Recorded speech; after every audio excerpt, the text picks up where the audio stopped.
Hello ಮಕ್ಕಳೇ, Pariksha at P U C ಚಾನಲಿನ second P U biology ಕ್ಲಾಸ್ಗೆ ನಿಮ್ಮೆಲ್ಲರಿಗೂ ಸ್ವಾಗತ.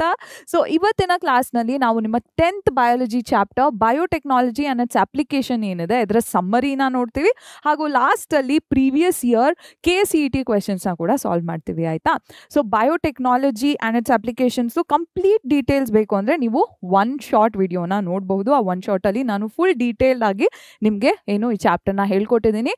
ಬಟ್ ಈ ವಿಡಿಯೋದಲ್ಲಿ ನಾವು ಸಮ್ಮರಿ ನೋಡ್ತಿದ್ದೀವಿ, ಅಂದರೆ ಎಲ್ಲ ಕಾನ್ಸೆಪ್ಟ್ಸ್ನ ತುಂಬ ಬ್ರೀಫ್ ಆಗಿ ನಾವು ಕವರ್ ಮಾಡ್ತೀವಿ, ಆಯಿತಾ. ಆ್ಯಂಡ್ ಈ ಚಾಪ್ಟರಿಂದ ನಿಮ್ಮ KCETಗೆ ಎಷ್ಟು ಮಾರ್ಕ್ಸ್ ಕ್ವೆಶನ್ಸ್ ಕೇಳ್ತಾರೆ ಅಂತ ನಿಮ್ಗೆ ಕ್ವೆಶನ್ ಇರ್ಬೋದು.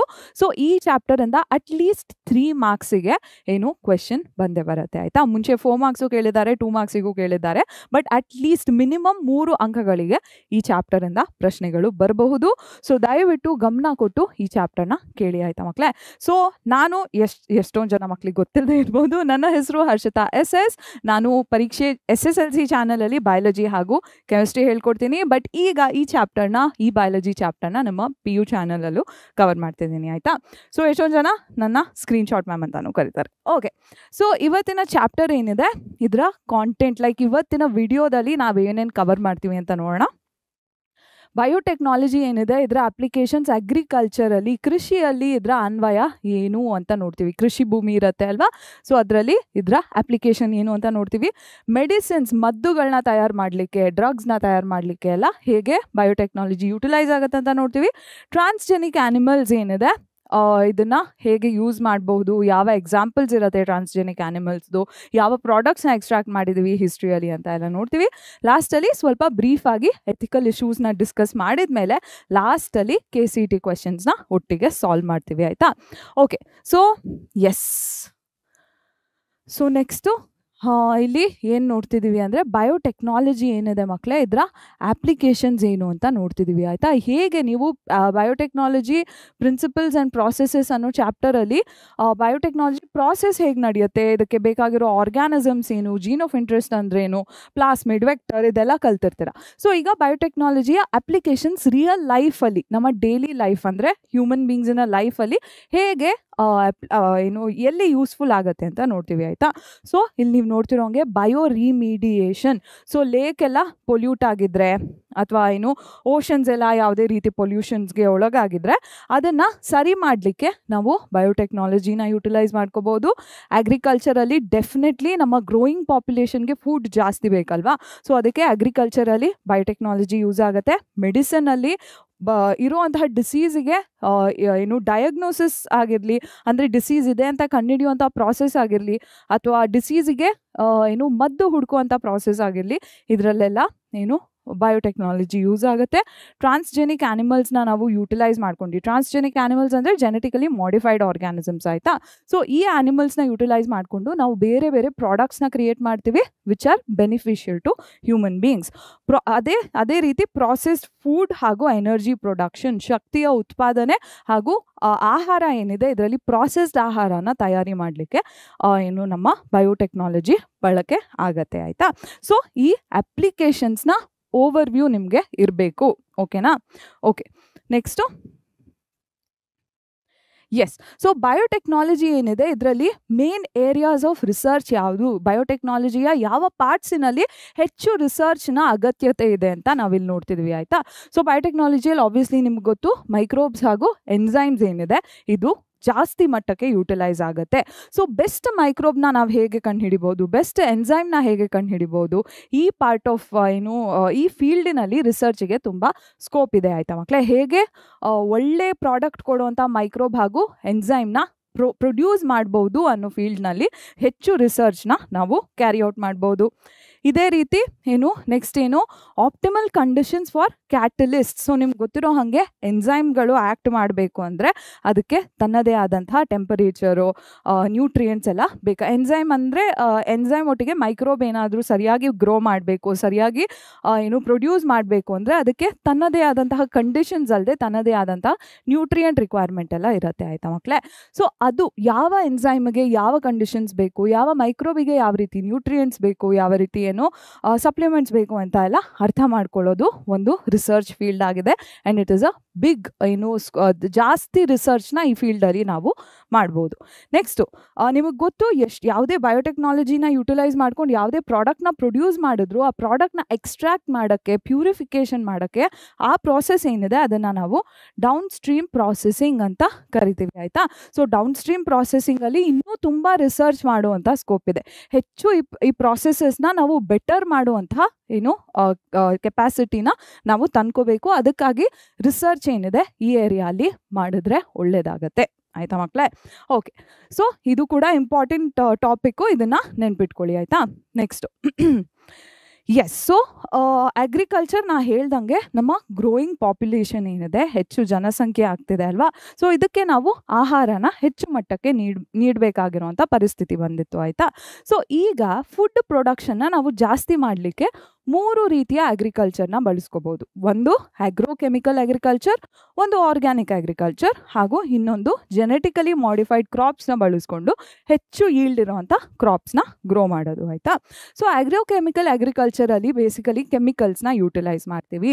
ಯಾವ ರೀತಿಯ ಕೆಮಿಕಲ್ಸ್? ಫರ್ಟಿಲೈಸರ್ಸ್ ಆಗಿರ್ಬೋದು, ಪೆಸ್ಟಿಸೈಡ್ಸ್ ಆಗಿರ್ಬೋದು, ಇದನ್ನೆಲ್ಲ ಈ ರೀತಿಯ ಕೆಮಿಕಲ್ಸ್ನ ಯುಟಿಲೈಸ್ ಮಾಡಿ ಹೆಚ್ಚು ಈಲ್ಡ್ ಕೊಡೋಂಗೆ, ಹೆಚ್ಚು ಕ್ರಾಪ್ಸು ಜಾಸ್ತಿ ನಮಗೆ ಹಾರ್ವೆಸ್ಟ್ ಕೊಡೋಂಗೆ ಏನು ಕ್ರಾಪ್ಸ್ನ ಗ್ರೋ ಮಾಡ್ಬೋದು ಆಯಿತಾ. ಅದು ಬಿಟ್ಟರೆ ಆರ್ಗ್ಯಾನಿಕ್ ಅಗ್ರಿಕಲ್ಚರ್, ಇದರಲ್ಲಿ ಯಾವುದೇ ರೀತಿಯ ಕೆಮಿಕಲ್ಸಿನ ಬಳಕೆ ಆಗಲ್ಲ, ಹಾಗೂ ಲಿವಿಂಗ್ ಆರ್ಗ್ಯಾನಿಸಮ್ಸ್, ನ್ಯಾಚುರಲ್ ಸಬ್ಸ್ಟೆನ್ಸಸ್ನೆಲ್ಲ ಯುಟಿಲೈಸ್ ಮಾಡಿಕೊಂಡು ಈಕೋ ಫ್ರೆಂಡ್ಲಿ ರೀತಿಯಲ್ಲಿ ಫಾರ್ಮಿಂಗ್ನ ಮಾಡಿದ್ರೆ ಅದನ್ನು ನಾವು ಆರ್ಗ್ಯಾನಿಕ್ ಅಗ್ರಿಕಲ್ಚರ್ ಅಂತ ಕರಿತೀವಿ. ಆ್ಯಂಡ್ ಇದರಲ್ಲಿ ಯಾವುದೇ ರೀತಿಯ ಕೆಮಿಕಲ್ಸ್ ಬಳಕೆ ಆಗಲ್ಲ. ಸೊ ಈ 2 ಪ್ರಾಸೆಸಸ್ಗೆ ತಂದೆ ಆದಂತಹ ಏನು ಡ್ರಾಬ್ಯಾಕ್ಸ್ ಇರುತ್ತೆ ಆಯಿತಾ. ಏನಿದು ಅಗ್ರೋಕೆಮಿಕಲ್ ಬೇಸ್ಡ್ ಅಗ್ರಿಕಲ್ಚರಲ್ಲಿ ಫಾರ್ಮರ್ಸಿಗೆ ಫರ್ಟಿಲೈಸರ್ಸ್ ಹಾಗೂ ಪೆಸ್ಟಿಸೈಡ್ಸ್ ಏನಿದೆ ಇದನ್ನು ಯಾವಾಗಲೂ ಅಫೋರ್ಡ್ ಮಾಡೋಕ್ಕೆ ಆಗಲ್ಲ, because they are on the costlier side, more expensive stuff ಅಲ್ವಾ ಇವು. ಹಾಗೂ ಏನು ಈ ಕೆಮಿಕಲ್ಸ್ ಆಗಿರೋದ್ರಿಂದ ಇದು ನಮ್ಮ ಎನ್ವೈರ್ನ್ಮೆಂಟ್ಗೆ ಹಾನಿ ಉಂಟು ಮಾಡುವಂಥ ಕೆಪಾಸಿಟಿನ ಹೊಂದಿರುತ್ತೆ. ಸೊ ಇದು ಬಂದು first type of ಫಾರ್ಮಿಂಗಿನ disadvantages. Next organic ಅಗ್ರಿಕಲ್ಚರಿನ disadvantages ಏನು ಅಂದರೆ, ಇದು ಏನು ಮಾಡುತ್ತೆ ಅಂದರೆ ಮಕ್ಕಳೇ, ಫಸ್ಟ್ ಆಫ್ ಆಲ್ ಕೆಮಿಕಲ್ಸ್ ಏನನ್ನು ಯೂಟಿಲೈಸ್ ಮಾಡಲ್ಲ, ನ್ಯಾಚುರಲ್ ರೀತಿಯಲ್ಲಿ ಫಾರ್ಮಿಂಗ್ ಮಾಡ್ತೀವಿ ಅಂದರೆ it is a comparatively slow process and ಜಾಸ್ತಿ ಈಲ್ಡ್ ಕೂಡ ನಮಗೆ ಇದರಲ್ಲಿ ಜಾಸ್ತಿ ಮಟ್ಟಕ್ಕೆ ಸಿಗದೇ ಇರಬಹುದು ಆಯಿತಾ. ಓಕೆ, ನೆಕ್ಸ್ಟು ಸೊ ಇವೆರಡು ಡ್ರಾಬ್ಯಾಕ್ಸ್ನ ಓವರ್ಕಮ್ ಮಾಡೋಕ್ಕೆ ಏನು ಮಾಡಿದ್ರು, ಕ್ರಾಪ್ಸ್ನ ತೊಗೊಂಡು ಅದರ ಜೀನ್ಸ್ನಲ್ಲಿ ಮಾಡಿಫಿಕೇಷನ್ಸ್ನ ಮಾಡೋಕ್ಕೆ ಶುರು ಮಾಡಿದ್ರು ಆಯಿತಾ. ಸೊ ಈ ರೀತಿಯ ಕ್ರಾಪ್ಸ್ನ ಜೆನೆಟಿಕಲಿ ಮಾಡಿಫೈಡ್ ಕ್ರಾಪ್ಸ್ ಅಂತ ಕರಿತೀವಿ. ಸೊ ಯಾವ ರೀತಿ ಜೆನೆಟಿಕಲಿ ಮಾಡಿಫಿಕೇಷನ್ ಮಾಡ್ತೀವಿ ಆ್ಯಂಡ್ ಏನು ಪ್ರಯೋಜನ ಜೀನ್ ಮಾಡಿಫಿಕೇಷನ್ಸ್ ಮಾಡೋದ್ರಿಂದ ಅಂದರೆ, ಕ್ರಾಪ್ಸ್ ಏನಿದೆ ಇದರಲ್ಲಿ ಹೈಯರ್ ಈಲ್ಡ್ ಸಿಗ್ಬೋದು ಅಥವಾ ಇವು ಡಿಸೀಸ್ ರೆಸಿಸ್ಟೆಂಟ್ ಆಗ್ಬೋದು. ನೀವು ಮುಂದೆ ನೋಡ್ತೀರಾ, ಇದಕ್ಕೆ ರೀಸನ್ಸ್ನ ಕೊಟ್ಟಿದ್ದೀವಿ ಆಯಿತಾ. ಸೊ ಇಲ್ಲಿ ಎಲ್ಲಿ ಹೋಯ್ತು, ಎಸ್. ಸೊ ಜೆನೆಟಿಕಲಿ ಮಾಡಿಫೈಡ್ ಆರ್ಗ್ಯಾನಿಸಮ್ಸಿನ ಕ್ರಾಪ್ಸಿನ ಅಡ್ವಾಂಟೇಜಸ್ ಏನು ಅಂತ ಇಲ್ಲಿ ಹಾಕಿದ್ದೀವಿ ಆಯಿತಾ ಮಕ್ಕಳೇ. ಸೊ ನಾ ಹೇಳ್ದಂಗೆ ಈ ಕ್ರಾಪ್ಸ್ ಏನಿದೆ ದೇ ಆರ್ ಮೋರ್ ಟಾಲರೆಂಟ್. ಇವಕ್ಕೆ ಏನು ಸಹನೆಯ ಶಕ್ತಿ ಏನಿದೆ ಹೆಚ್ಚಾಗಿರುತ್ತೆ. ಯಾವುದ್ರ ವಿರುದ್ಧ ಸಹನೆಯ ಶಕ್ತಿ? ಏಬಯೋಟಿಕ್ ಸ್ಟ್ರೆಸ್ಸಸ್ ಇರುತ್ತೆ ಅಲ್ವಾ, ಅಂದರೆ ಜೀವ ಇಲ್ಲದೆ ಇರುವಂತಹ ಒಂದಷ್ಟು ಫಿನಾಮಿನಾಸ್ ಇರುತ್ತೆ ಅಲ್ವಾ, ಗಾಳಿ ಆಗಿರಲಿ, ಟೆಂಪರೇಚರ್ ಆಗಿರಲಿ, ಇದೆಲ್ಲ ಏಬಯೋಟಿಕ್ ಆಗಿರುತ್ತೆ ಅಲ್ವಾ. ಸೊ ಈ ರೀತಿಯ ಸ್ಟ್ರೆಸ್ಸಸ್ಸಿಂದ ಟೆಂಪರೇಚರ್ ಜಾಸ್ತಿ ಆದರೆ ಕಡಿಮೆ ಆದರೆ ವಾಟರ್ ಲೆವೆಲ್ಸ್ ಜಾಸ್ತಿ ಕಡಿಮೆ, ಸಾಲ್ಟ್ ಲೆವೆಲ್ಸ್ ಹೆಚ್ಚು ಕಡಿಮೆ ಸಾಯಿಲಲ್ಲಾದರೆ ಪ್ಲಾಂಟ್ ಏನಿದೆ ಅದಕ್ಕೆ ಸ್ಟ್ರೆಸ್ ಆಗಲ್ಲ, ಬಿಕಾಸ್ ಅದರ ಜೀನಲ್ಲಿ ನೀವು ಒಂದು ಮಾಡಿಫಿಕೇಷನ್ನ ಮಾಡಿರ್ತೀರ ಆಯಿತಾ. ನೆಕ್ಸ್ಟು ಪೋಸ್ಟ್ ಹಾರ್ವೆಸ್ಟ್ ಲಾಸಸ್ ಕಡಿಮೆ ಆಗುತ್ತೆ. ಸೊ ಆಫ್ಟರ್ ಹಾರ್ವೆಸ್ಟಿಂಗ್, ಆಫ್ಟರ್ ಏನು ಕ್ರಾಪ್ನೆಲ್ಲ ಕಟ್ ಮಾಡಿ ನಾವು ಒಂದು ಕಡೆ ಸ್ಟೋರ್ ಮಾಡಿದ್ದಾಗ ಅಲ್ಲಿ ಕೂಡ ಯಾವುದೇ ರೀತಿಯ ಇನ್ಫೆಕ್ಷನ್ಸ್ ಆಗದಿರಲಿ, ಅಲ್ಲಿ ಕೂಡ ಯಾವುದೇ ರೀತಿಯ ಕ್ರಾಪ್ಸಿಗೆ ಯಾವುದೇ ರೀತಿಯ ಲಾಸ್ ಆಗದಿರಲಿ ಅಂತ ನೋಡ್ಕೊಳ್ಳಿಕ್ಕೆ ಆ ಕ್ರಾಪ್ಸಿನ ಜೀನ್ಸ್ನಲ್ಲಿ ಮಾಡಿಫಿಕೇಷನ್ನ ಮಾಡಿರ್ತಾರೆ ಆಯಿತಾ. Next increases the efficiency of mineral usage by plants. So ಆ ಸಾಯಿಲ್ ಗ್ರೋ ಆಗ್ತಿರ್ಬೇಕಾದ್ರೆ ಪ್ಲಾಂಟು ಸಾಯಿಲಲ್ಲಿ ಇರುವಂತಹ ಮಿನರಲ್ಸ್ನ ಬೆಸ್ಟ್ ವೇಯಲ್ಲಿ ಯೂಟಿಲೈಸ್ ಮಾಡೋಕ್ಕೆ ಆಗುವಂತಹ ಜೀನ್ಸ್ನ ಕ್ರಾಪ್ಸಲ್ಲಿ ಹಾಕ್ತಾರೆ ಆಯಿತಾ ಮಕ್ಕಳೇ. ಸೊ ಯಾವುದೇ ನೈಟ್ರೋಜನ್, ಪೊಟ್ಯಾಷಿಯಮ್, ಯಾವುದೇ ರೀತಿಯ ಮಿನರಲ್ಸ್ ಆಗಿದ್ರೂ ಕ್ರಾಪ್ಸು ಬೆಸ್ಟ್ ವೇಯಲ್ಲಿ ಕಡಿಮೆ ನ್ಯೂಟ್ರಿಯೆಂಟ್ಸ್ನ ಯೂಸ್ ಮಾಡಿಕೊಂಡು ಜಾಸ್ತಿ ಪ್ರೊಡ್ಯೂಸ್ ಕೊಡುವಂತಹ ಮಾಡಿಫಿಕೇಷನ್ನ ಜೀನ್ಸಲ್ಲಿ ಮಾಡ್ತಾರೆ. Next nutritional value of food. So ಇಲ್ಲಿ ಗೋಲ್ಡನ್ ರೈಸ್ ಇಂಪಾರ್ಟೆಂಟ್ ಆಗುತ್ತೆ ನಿಮಗೆ. So golden rice, usually rice ಏನಿರ್ತಿತ್ತು ಮಕ್ಕಳೇ, ಅದರಲ್ಲಿ ವೈಟಮಿನ್ ಎ ಹೆಚ್ಚಾಗಿ ಇರ್ತಿರ್ಲಿಲ್ಲ ಆಯಿತಾ. ಸೊ ರೈಸ್ನ ಕನ್ಸ್ಯೂಮ್ ಮಾಡುವಂತಹ ಪಾಪ್ಯುಲೇಷನಲ್ಲಿ because of vitamin A deficiency night blindness ಆಗ್ತಿತ್ತು. ಸೊ ಸೈಂಟಿಸ್ಟ್ ಏನು ಮಾಡಿದ್ರು, ಈ ಪಾಪ್ಯುಲೇಷನ್ಗೆ ಆ ಪ್ರಾಬ್ಲಮ್ನ ಹೋಗ್ಲಾಡಿಸ್ಲಿಕ್ಕೆ ರೈಸ್ನ ಒರೈಸಾ ಸಟೈವಾ ಅಂತ ಕರಿತೀವಿ ಆಯಿತಾ, ಅದರ ಸೈಂಟಿಫಿಕ್ ನೇಮ್. ಓಕೆನಾ. ಸೊ ಒರೈಸಾ ಸಟೈವಾ ಗಿಡದಲ್ಲಿ ಪ್ಲಾಂಟಿನ ಜೀನ್ಸ್ನಲ್ಲಿ ಏನು ಮಾಡಿದ್ರು, ವೈಟಮಿನ್ ಎ ಕೋಡ್ ಮಾಡುವಂಥ ಜೀನ್ಸ್ ಹಾಕಿದ್ರು ಆಯಿತಾ. ಎಲ್ಲಿಂದ ಕ್ಯಾರೆಟಿಂದ ತೆಗೆದಿದ್ರು ಆ ಜೀನ್ಸ್ನೆಲ್ಲ, but anyway that's not really important. So Oryza sativa ಏನಿದೆ ಅದರ ಜೀನ್ಸ್ನಲ್ಲಿ ವೈಟಮಿನ್ ಎ ಕೋಡ್ ಮಾಡುವಂಥ ಜೀನ್ಸ್ ಹಾಕ್ತಾರೆ, ಹಾಗೂ ಈ ರೈಸ್ ಏನಿದೆ ಅದು ವೈಟಮಿನ್ ಎ ಅಲ್ಲಿ ರಿಚ್ ಆಗಿರುತ್ತೆ. ಸೊ ಈ ಜೆನೆಟಿಕಲಿ ಮಾಡಿಫೈಡ್ ರೈಸ್ ಏನಿದೆ ಅದಕ್ಕೆ ಸ್ವಲ್ಪ ಸ್ಲೈಟ್ಲಿ ಯೆಲ್ಲೋಯಿಶ್ ಕಲರ್ ಇರುತ್ತೆ, ಅದಕ್ಕೋಸ್ಕರ ನಾವು ಇದನ್ನ ಗೋಲ್ಡನ್ ರೈಸ್ ಅಂತ ಕರಿತೀವಿ. ಓಕೆನಾ. ಓಕೆ, ಸೊ ಈ ರೀತಿ ಕೂಡ ಇಂಪಾರ್ಟೆಂಟ್ ಆಗುತ್ತೆ ಜೆನೆಟಿಕ್ ಮಾಡಿಫಿಕೇಶನ್.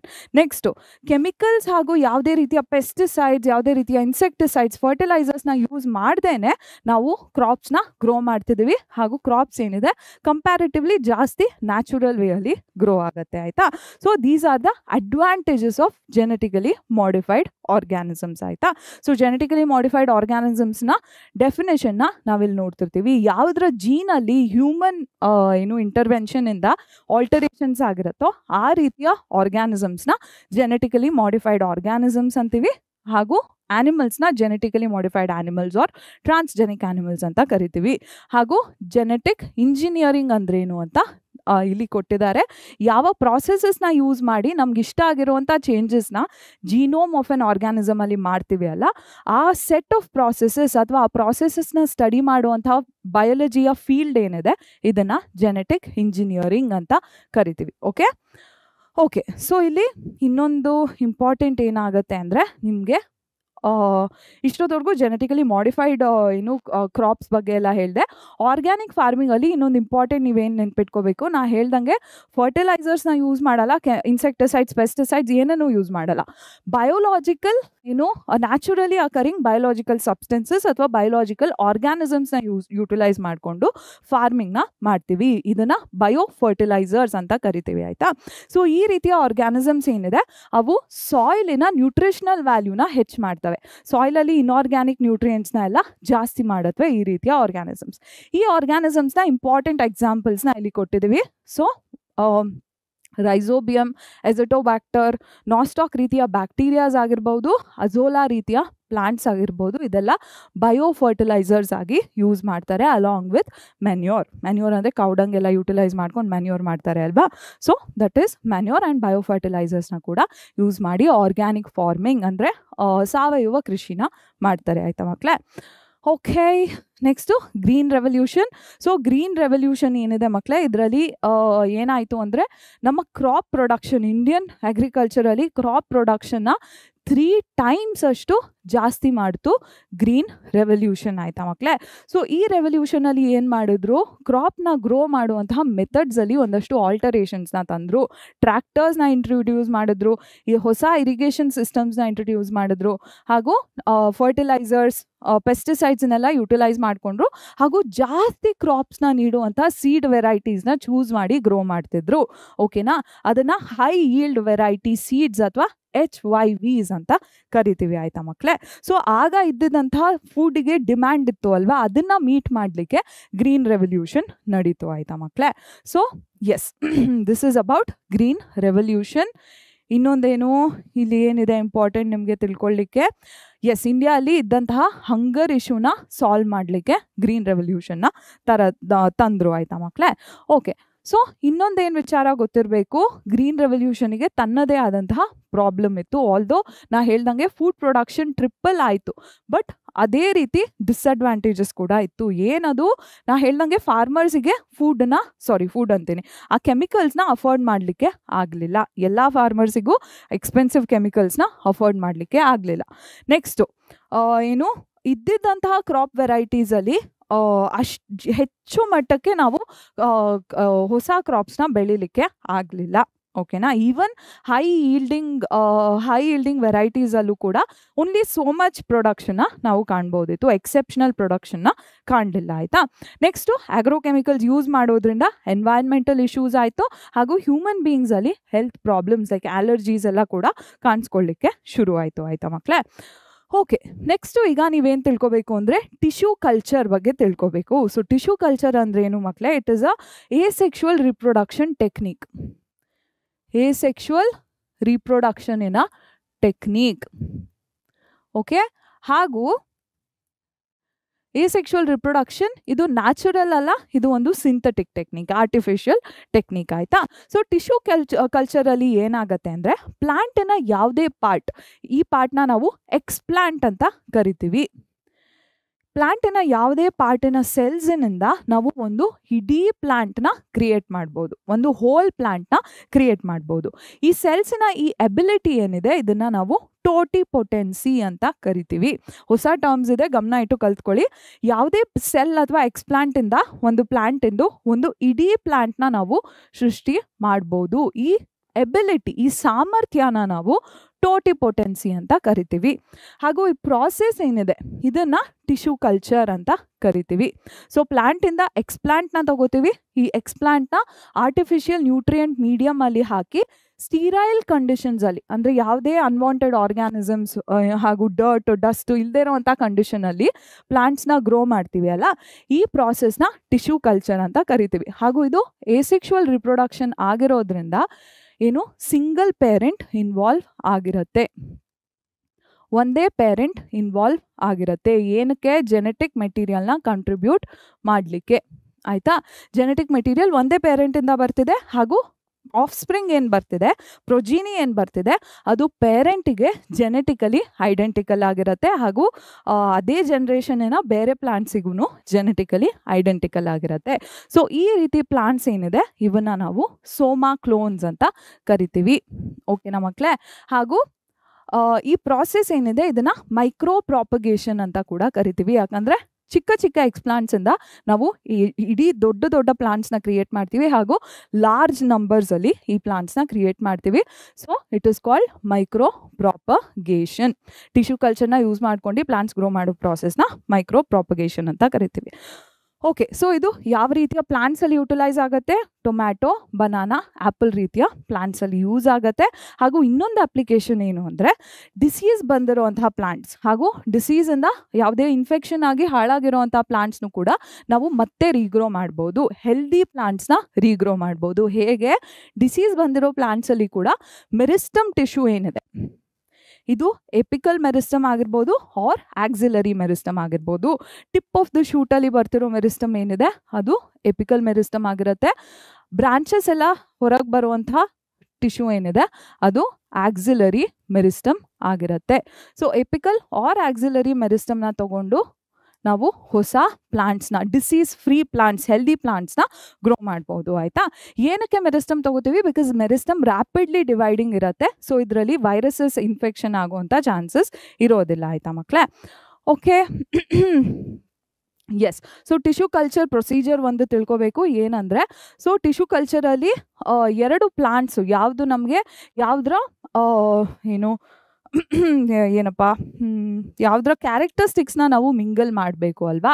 ಸೊ ಒಂದು ಪ್ಲಾಂಟಲ್ಲಿ ಜಾಸ್ತಿ ಈಲ್ಡ್ ಕೊಡ್ತಿದೆ, ಇನ್ನೊಂದು ಪ್ಲಾಂಟಲ್ಲಿ ಡಿಸೀಸ್ ರೆಸಿಸ್ಟೆನ್ಸ್ ಇದೆ ಅಂತ ಅಂದ್ಕೊಳ್ಳಿ. ಸೊ ಈ ಪ್ಲಾಂಟ್ ಏನಿದೆ, ಈ ಎರಡು ಪ್ಲಾಂಟ್ಸಿನ ಸೆಲ್ಸ್ನ ತಗೊಂಡು ನಾವು ಅದರ ಸೆಲ್ ವಾಲ್ನ ರಿಮೂವ್ ಮಾಡ್ತೀವಿ. ಆಗ ಇದೇನಾಗುತ್ತೆ? ಪ್ರೋಟೋಪ್ಲಾಸ್ಟ್ ಆಗುತ್ತೆ. ಸೊ ಈ ಎರಡು ಪ್ರೋಟೋಪ್ಲಾಸ್ಟ್ನ ತಗೊಂಡು ನಾವು ಫ್ಯೂಸ್ ಮಾಡಿ ಹೊಸ ಸೆಲ್ನ ಸೃಷ್ಟಿ ಮಾಡ್ತೀವಿ.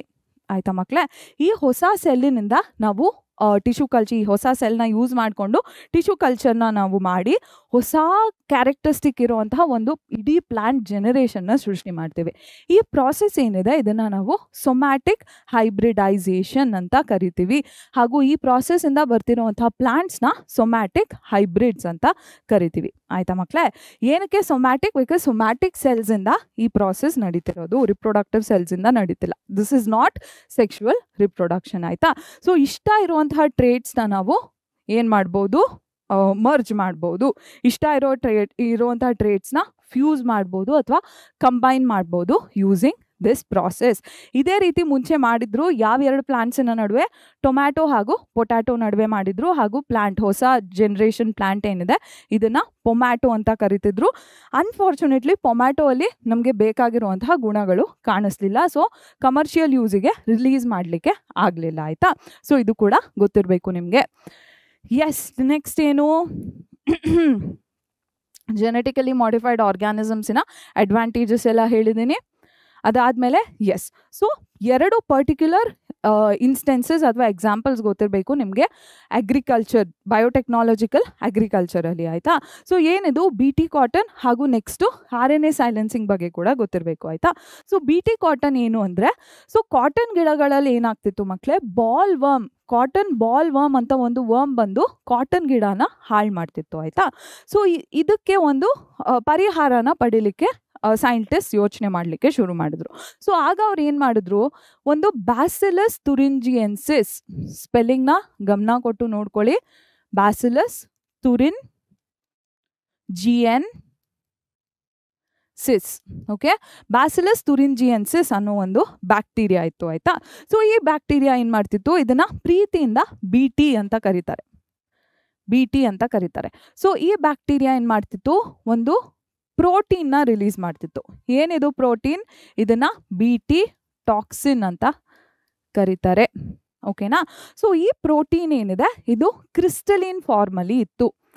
ಹಾಗೂ ಇದು ಕ್ರಿಸ್ಟಲಿನ್ ಪ್ರೋಟೀನ್ ಆಗಿರೋದ್ರಿಂದ ಇದನ್ನು ಕೋಡ್ ಮಾಡುವಂತಹ ಜೀನ್ನ ಕ್ರೈ ಜೀನ್ ಅಂತ ಕರೀತಾರೆ. ಓಕೆನಾ? ಸೊ ಇದು ಕ್ರಿಸ್ಟಲಿನ್ ಫಾರ್ಮಲ್ಲಿ ಇತ್ತು. ಆಯಿತಾ ಮಕ್ಕಳೇ?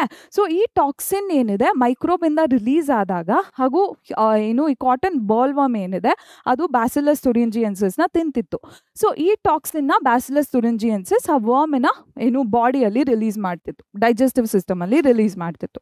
ಸೊ ಈ ಟಾಕ್ಸಿನ್ ಏನು ಮಾಡ್ತಿತ್ತು ಅಂದರೆ, ವರ್ಮಿನ ಮಿಡ್ಗಟ್ಟಲ್ಲಿ, ವರ್ಮಿನ ಮಿಡ್ಗಟ್, ಡೈಜೆಸ್ಟಿವ್ ಸಿಸ್ಟಮ್ ಇರುತ್ತೆ ಅಲ್ವಾ, ಅದರ ಮಧ್ಯಭಾಗದಲ್ಲಿ ಏನು ಎಪಿಥೀಲಿಯಲ್ ಸೆಲ್ಸ್ ಇರುತ್ತೆ ಅಲ್ವಾ, ಎಪಿಥೀಲಿಯಲ್ ಸೆಲ್ಸ್ ಇರುತ್ತೆ. ಇದು ಗಟ್ ಅಂತ ಅನ್ಕೊಳ್ಳಿ, ಹಾಗೂ ಇದು ಎಪಿಥೀಲಿಯಲ್ ಸೆಲ್ಸ್ ಅಂತ ಅನ್ಕೊಳ್ಳಿ. ಸೊ ಈ ಟಾಕ್ಸಿನ್ ಏನು ಮಾಡ್ತಿತ್ತು, ಈ ಸೆಲ್ಸಲ್ಲಿ ಪೋರ್ಸ್ನ ಕ್ರಿಯೇಟ್ ಮಾಡ್ತಿತ್ತು, ಹೋಲ್ಸ್ನ ಕ್ರಿಯೇಟ್ ಮಾಡ್ತಿತ್ತು. ಆಯ್ತಾ ಮಕ್ಕಳೇ? ಈ ಹೋಲ್ಸಿಂದ ವಾಟರ್ ಎಂಟರ್ ಆಗ್ತಿತ್ತು ಈ ಸೆಲ್ಸಲ್ಲಿ, ಹಾಗೂ ಸೆಲ್ಸ್ ಏನಿದೆ ಸ್ವೆಲ್ ಆಗ್ತಿತ್ತು ಹಾಗೂ ಬರ್ಸ್ಟ್ ಆಗ್ತಿತ್ತು ಇವೆಂಚುಯಲಿ.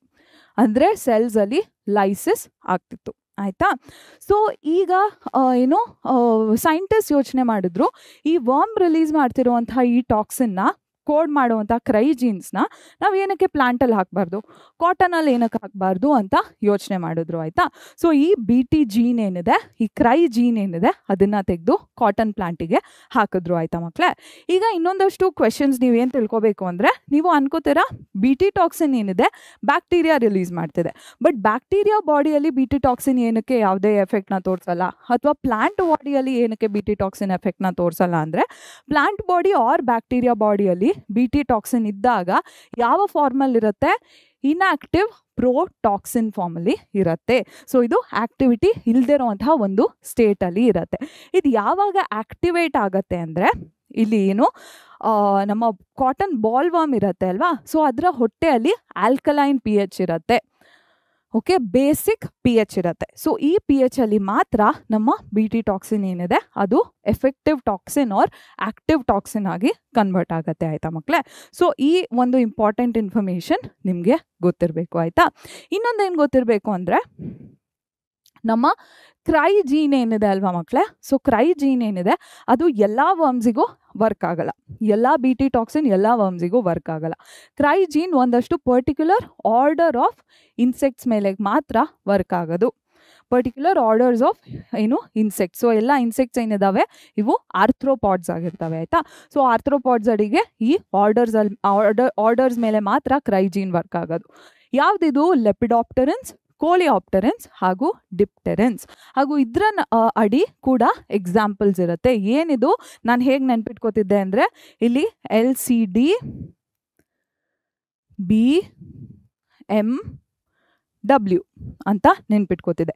ಲೆಪಿಡಾಪ್ಟೆರನ್ಸ್, ಕೋಲಿಯಾಪ್ಟೆರನ್ಸ್, ಡಿಪ್ಟೆರನ್ಸಾ. ಸೊ ಬಿ ಎನ್ನುವುದು ಬೀಟಲ್ಸ್, ಕೋಲಿಯಾಪ್ಟೆರನ್ಸ್ ಅಲ್ಲಿ ಬೀಟಲ್ಸ್ ಬರುತ್ತೆ.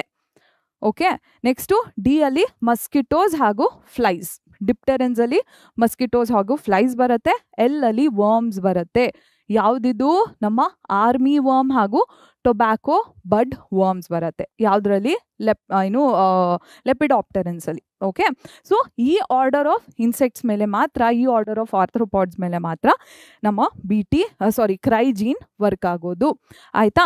ಸೊ ಕ್ರಾಪ್ಗೆ ಕೂಡ ಕ್ರೈಜೀನ್ ಸ್ಪೆಸಿಫಿಕ್ ಆಗಿರುತ್ತೆ. ನೀವು ಯಾವ ಕ್ರೈಜೀನ್ನ ಹೆಂಗೆ ಚೂಸ್ ಮಾಡ್ತೀರಾ ಅಂದರೆ, ಯಾವ ಕ್ರಾಪ್ನ ಉಳಿಸ್ಬೇಕು, ಯಾವ ಆರ್ಥ್ರೋಪಾಡ್ನ ಸಾಯಿಸಬೇಕು ಅಂತ ಬೇಸಿಸ್ ಮೇಲೆ ಕ್ರೈಜೀನ್ನ ಸೆಲೆಕ್ಟ್ ಮಾಡ್ತೀರಾ. ಸೊ ಇಲ್ಲಿ ಈ ಪಾರ್ಟ್ ಇಂಪಾರ್ಟೆಂಟ್ ಆಗುತ್ತೆ. ಯಾವ ಕ್ರಾಪ್ನ ಸೇವ್ ಮಾಡ್ತಿದ್ದೀರಾ ಹಾಗೂ ಯಾವ ವರ್ಮ್ನ ಟಾರ್ಗೆಟ್ ಮಾಡ್ತಿದ್ದೀರಾ ಅನ್ನೋ ಬೇಸಿಸ್ ಮೇಲೆ ಜೀನ್ಸ್ ವೇರಿ ಆಗುತ್ತೆ ಅಂದೆ ಅಲ್ವಾ. ಸೊ ಕ್ರೈ CRY1AC ಹಾಗೂ CRY2AB ಏನಿದೆ ಇದು ಕಾಟನ್ ಬಾಲ್ ವರ್ಮ್ಸ್ಗೆ ಸ್ಪೆಸಿಫಿಕ್ ಆಗಿರುತ್ತೆ. CRY1AB ಏನಿದೆ ಇದು ಕಾರ್ನ್ ಬೋರರ್ ಮೇಲೆ ಮಾತ್ರ ಆಕ್ಟ್ ಮಾಡುತ್ತೆ. ಆಯ್ತಾ? ಸೊ ಇದೇನು ಕಾಟನ್ ಬಾಲ್ ವರ್ಮ್ ಹಾಗೂ ಕಾರ್ನ್ ಬೋರರ್ ಬಂದು ಪೆಸ್ಟ್ಸ್ ಆಗಿರ್ತವೆ. ಓಕೆ, ಈ ಪೆಸ್ಟ್ಸ್ ಮೇಲೆ ಮಾತ್ರ ವರ್ಕ್ ಆಗೋದು. ಆಯ್ತಾ ಮಕ್ಕಳೇ? ಸ್ಪೆಸಿಫಿಕ್ ಆಗಿರತ್ತೆ ಇದು. ಸೊ ಇಲ್ಲಿ ಕಾರ್ನ್ ನೋಡ್ತೀರಾ ಮ್ಯಾಮ್, ಇಷ್ಟೊತ್ತವರೆಗೂ ಕಾಟನ್ ಬಗ್ಗೆ ಮಾತಾಡಿದ್ರಿ, ಈಗ ನೋಡಿದ್ರೆ ಕಾರ್ನ್ ಹೇಳ್ತಿದ್ದೀರಾ. BT ಕಾರ್ನ್ ಕೂಡ ಇದೆಯಾ? ಡೆಫಿನೆಟ್ಲಿ. ಸೊ BT ಏನಿದೆ ಈ ವೆರೈಟಿಯಲ್ಲಿ ಬರೀ ಕಾಟನ್ ಅಷ್ಟೇ ಅಲ್ಲ, BT brinjal, BT soybean, BT corn, rice, potato, tomato ಕೂಡ ಇರುತ್ತೆ. ಆಯಿತಾ ಮಕ್ಕಳೇ? ಸೊ ಇದೆಲ್ಲ ಜೆನೆಟಿಕಲಿ ಮಾಡಿಫೈಡ್ ಆಗಿರುತ್ತೆ ಹಾಗೂ ಇದರಲ್ಲಿ BT ಟಾಕ್ಸಿನ್ ರಿಲೀಸ್ ಮಾಡುವಂಥ ಕ್ರೈಜೀನ್ ಇರುತ್ತೆ ಹಾಗೂ BT ಟಾಕ್ಸಿನ್ ಏನಿದೆ ಅದು ಸ್ಪೆಸಿಫಿಕ್ ವರ್ಮ್ಸ್ನ ಸಾಯಿಸಲಿಕ್ಕೆ ವರ್ಕ್ ಮಾಡುತ್ತೆ. ಆಯಿತಾ? So this is all about BT toxin. Next ನಾವು RNA ಸೈಲೆನ್ಸಿಂಗ್ ಬಗ್ಗೆ ತಿಳ್ಕೊಳ್ಳೋಣ. ಓಕೆ ಮಕ್ಕಳೇ, ಸೊ ಈಗ ನಾವು RNA ಸೈಲೆನ್ಸಿಂಗ್ ಅಂದ್ರೇನು, ಇದು ಯಾವ ಆರ್ಗ್ಯಾನಿಸಮಲ್ಲಿ ಯಾವ ಪ್ಲಾಂಟ್ನಲ್ಲಿ ಯೂಸ್ ಆಗುತ್ತೆ, ಯಾವ ಪೆಸ್ಟ್ ಅಗೇನ್ಸ್ಟ್ ಇದನ್ನು ಯೂಸ್ ಮಾಡ್ತೀವಿ ಅಂತ ನೋಡ್ತೀವಿ. ಆಯಿತಾ? ಸೊ RNA ಸೈಲೆನ್ಸಿಂಗ್ ಎಲ್ಲಿ ಯೂಸ್ ಆಗುತ್ತೆ ಅಂದರೆ, ಟೊಬ್ಯಾಕೋ ಗಿಡ ಏನಿದೆ ಮಕ್ಕಳೇ, ಇದನ್ನು ಒಂದು ಸ್ಪೆಸಿಫಿಕ್ ನೆಮಟೋಡ್ ಏನಿದೆ ಇದು ಅಫೆಕ್ಟ್ ಮಾಡ್ತಿತ್ತು. ಯಾವುದಿದು ನೆಮಟೋಡ್? ಇದನ್ನ ಮೆಲಾಯ್ಡೋಗೈನ್ ಇನ್ಕಾಗ್ನಿಟಾ ಅಂತ ಕರಿತಿದ್ರು. ಮೆಲಾಯ್ಡೋಗೈನ್ ಇನ್ಕಾಗ್ನಿಟಾ ಸ್ಪೆಲ್ಲಿಂಗ್ನ ಸರಿಯಾಗಿ ನೋಡ್ಕೊಳ್ಳಿ. ಸೊ ಇದೇನು ಮಾಡ್ತಿತ್ತು, ಟೊಬ್ಯಾಕೋ ಗಿಡದ ಬೇರ್ ಏನಿದೆ ಅದರಲ್ಲಿ ಗಂಟುಗಳನ್ನ ಸೃಷ್ಟಿ ಮಾಡ್ತಿತ್ತು. ಆಯಿತಾ? ಇದನ್ನ ರೂಟ್ ನಾಟ್ ಡಿಸೀಸ್ ಅಂತ ಕರೀತಾರೆ. ಆಯಿತಾ? ಸೊ ಈ ರೂಟ್ಸಲ್ಲಿ ನಾಟ್ ಆದಾಗ ರೂಟ್ಸಿಗೆ ನ್ಯೂಟ್ರಿಯೆಂಟ್ಸ್ ಅಥವಾ ವಾಟರ್ನ ಅಬ್ಸಾರ್ಬ್ ಮಾಡಲಿಕ್ಕೆ ಆಗಲ್ಲ ಹಾಗೂ ಇವೆನ್ಚುಲಿ ಟೊಬ್ಯಾಕೋ ಗಿಡದ ಯೀಲ್ಡ್ ಏನಿದೆ ಇದು ಕಡಿಮೆ ಆಗ್ತಿತ್ತು. ಆಯಿತಾ? ಸೊ ಈಗ ಏನು ಯೋಚನೆ ಮಾಡಿದ್ರು ಅಂದರೆ ಸೈಂಟಿಸ್ಟು, ಈಗ ನಮ್ಮ ನೆಮಟೋಡ್ ಏನಿದೆ ಇದರಲ್ಲಿ DNA ಅಂತೂ ಇದ್ದೇ ಇರುತ್ತೆ. DNA ಏನಿದೆ ಅದು ಟ್ರಾನ್ಸ್ಕ್ರಿಪ್ಷನಿಂದ RNA ಆಗಿ ಅಥವಾ mRNA ಆಗಿ ಮೋಸ್ಟ್ಲಿ ಕನ್ವರ್ಟ್ ಆಗೇ ಆಗ್ತಿರತ್ತೆ. mRNA ಇಂದ ಏನಾಗುತ್ತೆ, ಟ್ರಾನ್ಸ್ಲೇಷನ್ ಆಗುತ್ತೆ ಹಾಗೂ ಪ್ರೋಟೀನ್ ಬಂದೇ ಬರುತ್ತೆ ಅಲ್ವಾ. ಪ್ರೋಟೀನ್ ಬಂದೇ ಬರುತ್ತೆ ಅಂತ ಅನ್ಕೋತಿದ್ರು. ಸೊ ಸೈಂಟಿಸ್ಟ್ ಏನು ಅನ್ಕೊಂಡ್ರು, ಈ ಯಾವುದೋ ಒಂದು ಇಂಪಾರ್ಟೆಂಟ್ mRNAನ ನಾವು ವರ್ಕ್ ಮಾಡದೇ ಇರೋಂಗೆ ಮಾಡಬೇಡ. mRNAs ಏನಿರುತ್ತೆ ಸಿಂಗಲ್ ಸ್ಟ್ಯಾಂಡರ್ಡ್ ಇರುತ್ತೆ. ಸಿಂಗಲ್ ಸ್ಟ್ಯಾಂಡರ್ಡ್ mRNAsನ ಓದ್ಬಿಟ್ಟು ಪ್ರೋಟೀನ್ ಕ್ರಿಯೇಟ್ ಆಗುತ್ತೆ. ಸಿಂಗಲ್ ಸ್ಟ್ಯಾಂಡರ್ಡ್ mRNAs ಅಲ್ಲಿ ಇರುವಂಥ ನ್ಯೂಕ್ಲಿಯೋಟೈಡ್ ಸೀಕ್ವೆನ್ಸ್ ಏನಿದೆ ಅದರ ಬೇಸಿಸ್ ಮೇಲೆ ಕೋಡಾನ್ಸ್ ಕ್ರಿಯೇಟ್ ಆಗುತ್ತೆ. ಕೋಡಾನ್ಸ್ ಅಥವಾ ಅದನ್ನು ಕೋಡಾನ್ಸ್ ಅಂತ ಕನ್ಸಿಡರ್ ಮಾಡ್ತಾರೆ. ಕೋಡಾನ್ಸ್ ಇಂದ ಪ್ರೋಟೀನ್ಸ್ ಕ್ರಿಯೇಟ್ ಆಗುತ್ತೆ. ಪ್ರೋಟೀನ್ಸ್ನ ಅಮೈನೋ ಆಸಿಡ್ ಸೀಕ್ವೆನ್ಸ್ ಡಿಸೈಡ್ ಆಗುತ್ತೆ. ಸೊ mRNAನ ನಾವು ವರ್ಕ್ ಮಾಡ್ದಿರೋಂಗೆ ಮಾಡಿಬಿಟ್ರೆ ಈ ನೆಮಟೋಡ್ ಏನಿದೆ ಬದುಕಕ್ಕಾಗಲ್ಲ ಅಂತ ಸೈಂಟಿಸ್ಟು ಯೋಚನೆ ಮಾಡಿದ್ರು. ಸೊ ಇದಕ್ಕೋಸ್ಕರ ಸೈಂಟಿಸ್ಟ್ ಏನು ಮಾಡಿದ್ರು ಅಂದರೆ RNA ಇಂಟರ್ಫೆರೆನ್ಸ್ ಟೆಕ್ನಿಕ್ನ ಬಳಸಿದ್ರು.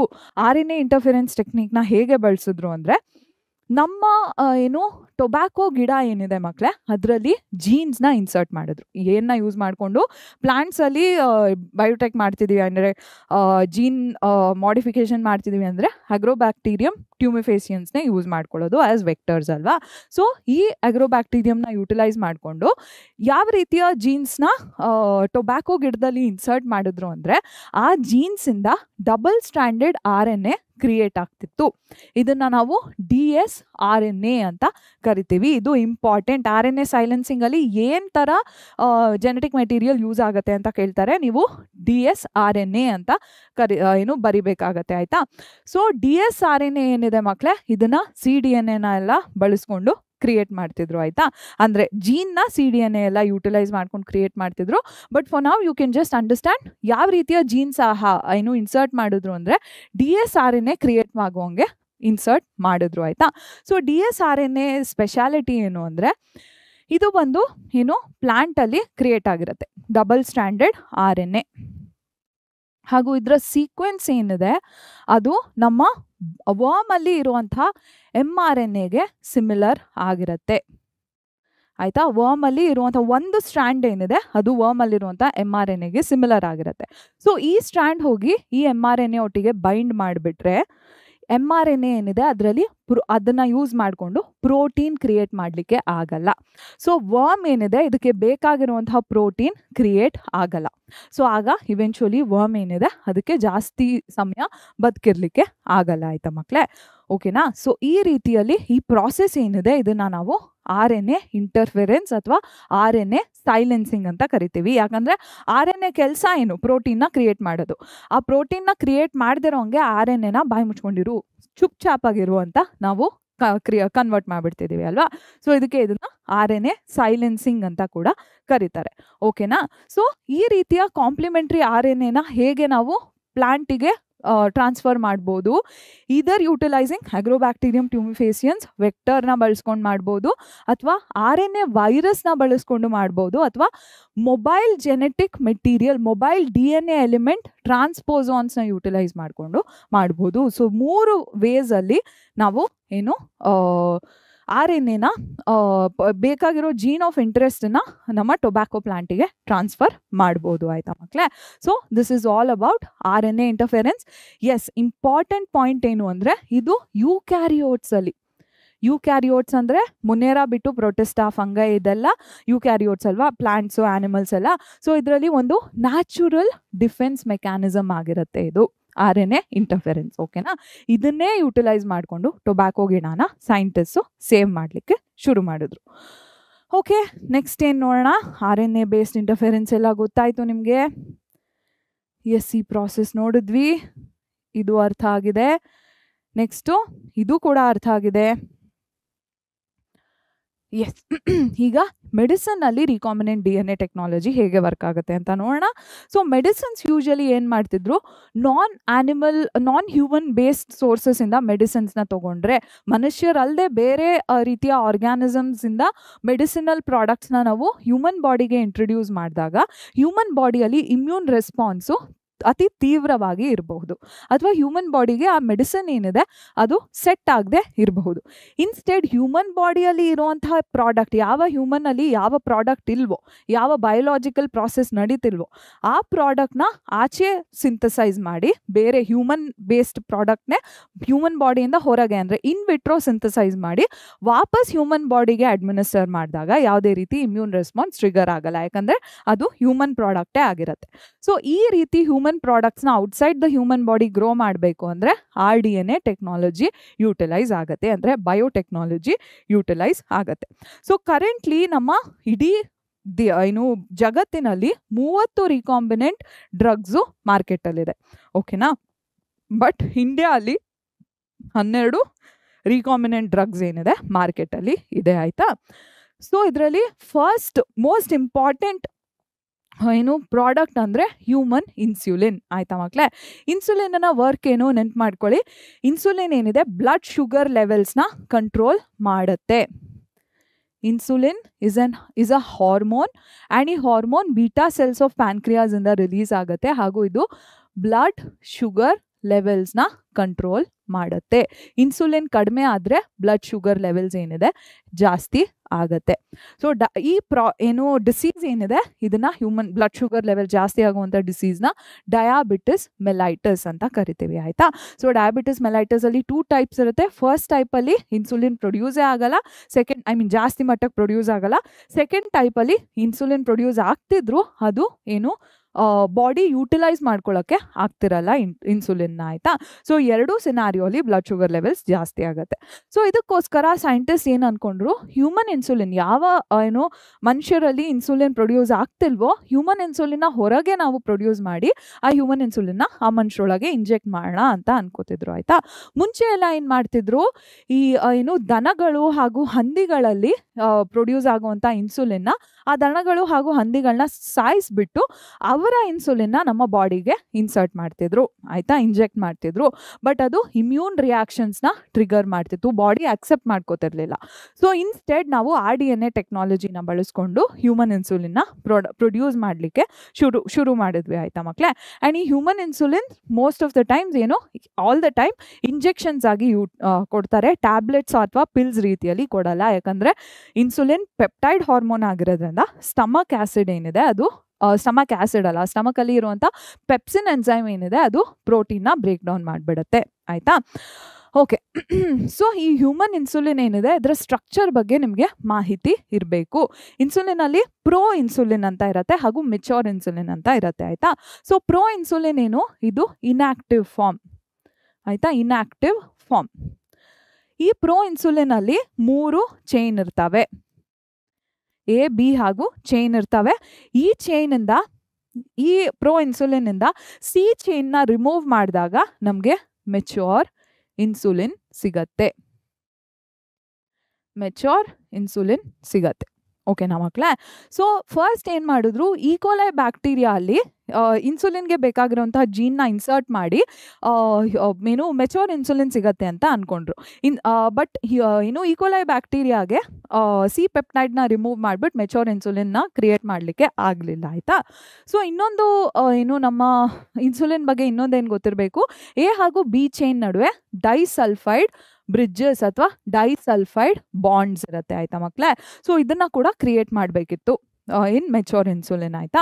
ಸೊ ಇದನ್ನು ಈಕೋಲೈ ಬ್ಯಾಕ್ಟೀರಿಯಾ ಮಾಡಲಿಕ್ಕೆ ಆಗ್ತಿರ್ಲಿಲ್ಲ.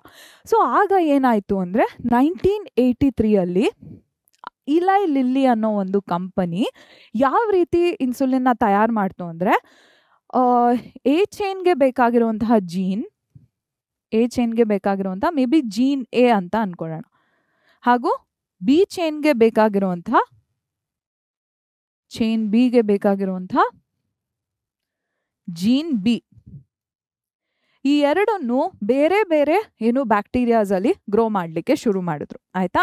ಹಾಗೂ ಬ್ಯಾಕ್ಟೀರಿಯಾಸ್ ಅಲ್ಲಿ ಗ್ರೋತ್ ಆದ್ಮೇಲೆ ಈ 2 ಚೈನ್ಸ್ನ ಎಕ್ಸ್ಟ್ರಾಕ್ಟ್ ಮಾಡಿ ಅದನ್ನ ಒಟ್ಟುಗೂಡಿಸಿ ಮೆಚೋರ್ ಇನ್ಸುಲಿನ್ನ ಕ್ರಿಯೇಟ್ ಮಾಡಿದ್ರು. ಓಕೆನಾ. ಫುಲ್ ಜೀನ್ನ ಇನ್ಸರ್ಟ್ ಮಾಡಿ ಇನ್ಸುಲಿನ್ನ ಎಕ್ಸ್ಪೆಕ್ಟ್ ಮಾಡೋ ಬದಲು ಇನ್ಸುಲಿನ್ ಪಾರ್ಟ್ಸ್ನ ಕ್ರಿಯೇಟ್ ಮಾಡಿಬಿಟ್ಟು ಮೆಚೋರ್ ಇನ್ಸುಲಿನ್ನ ಅಸೆಂಬಲ್ ಮಾಡಲಿಕ್ಕೆ ಶುರು ಮಾಡಿದ್ರು ಆಯ್ತಾ ಮಕ್ಕಳೇ.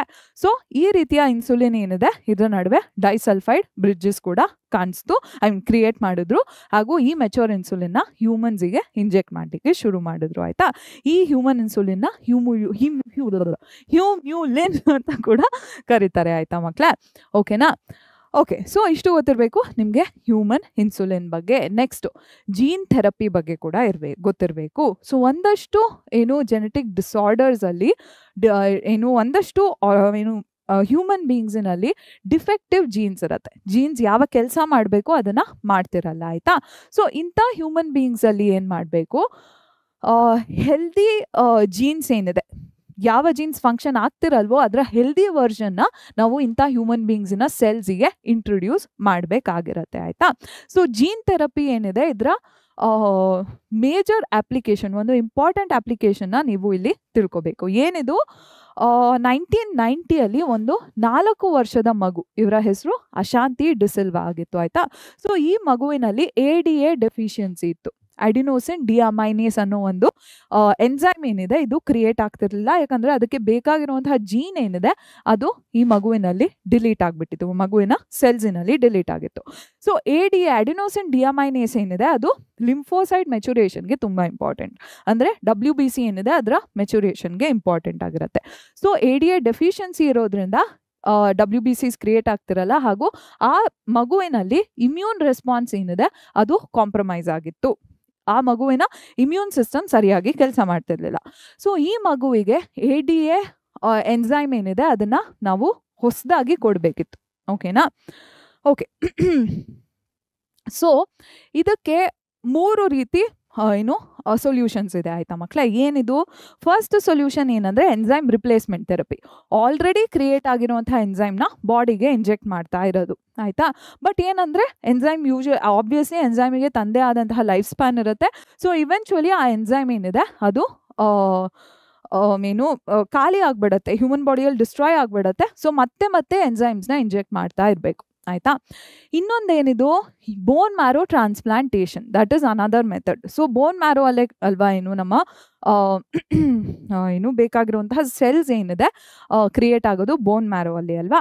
ಸೊ ಈ ಬೋನ್ ಮ್ಯಾರೋನೇ ಟ್ರಾನ್ಸ್ಪ್ಲಾಂಟ್ ಮಾಡಿಬಿಟ್ರೆ ಏನು ADA ಡೆಫಿಷಿಯನ್ಸಿ ಏನಿದೆ ಅದನ್ನು ಓವರ್ಕಮ್ ಮಾಡುವಂಥ ಚಾನ್ಸಸ್ ಇರ್ತಿತ್ತು. ಬಟ್ ಈ ಎರಡೂ ಏನು ಮೆಥಡ್ಸಿಗೂ ಪ್ರಾಬ್ಲಮ್ಸ್ ಇದೆ. ಆಬ್ವಿಯಸ್ಲಿ ಎಂಜೈಮ್ ರಿಪ್ಲೇಸ್ಮೆಂಟ್ ಥೆರಪಿನ ಪದೇ ಪದೇ ಮಾಡ್ತಿರುವಂಥ ಒಂದು ಪ್ರಾಬ್ಲಮ್ ಇರುತ್ತೆ. ಹಾಗೂ ಬೋನ್ ಮ್ಯಾರೋ ಟ್ರಾನ್ಸ್ಪ್ಲಾಂಟೇಷನ್ ಏನಂದರೆ ಮ್ಯಾಚಿಂಗ್ ಡೋನರ್ನ ಪಡೆಯುವಂತಹ ಕಾಂಪ್ಲಿಕೇಶನ್ ಕೂಡ ಇರುತ್ತೆ. ಯಾವುದೋ ಏನು ರ್ಯಾಂಡಮ್ ಪರ್ಸನ್ನ ಬೋನ್ ಮ್ಯಾರೋ ತೊಗೊಂಡ್ಬಿಟ್ಟು ನಮ್ಮ ಬಾಡಿಗೆ ಹಾಕ್ಲಿಕ್ಕಾಗಲ್ಲ. So and bone marrow transplantation ತುಂಬ ಎಕ್ಸ್ಪೆನ್ಸಿವ್ ಪ್ರೊಸೀಜರ್ ಕೂಡ ಆಗಿರುತ್ತೆ. ಥರ್ಡ್ ಸೊಲ್ಯೂಷನ್ ಏನು, ಇಟ್ ಇಸ್ ಜೀನ್ ಥೆರಪಿ. ಆಯಿತಾ ಮಕ್ಕಳೇ. ಸೊ ಜೀನ್ ಥೆರಪಿಯಲ್ಲಿ ಎನ್ಸೈಮ್ನ ನಾವು ಇಂಜೆಕ್ಟ್ ಮಾಡೋ ಬದಲು ಜೀನನ್ನೇ ನಾವು ಇಂಟ್ರೊಡ್ಯೂಸ್ ಮಾಡ್ತೀವಿ. ಓಕೆನಾ.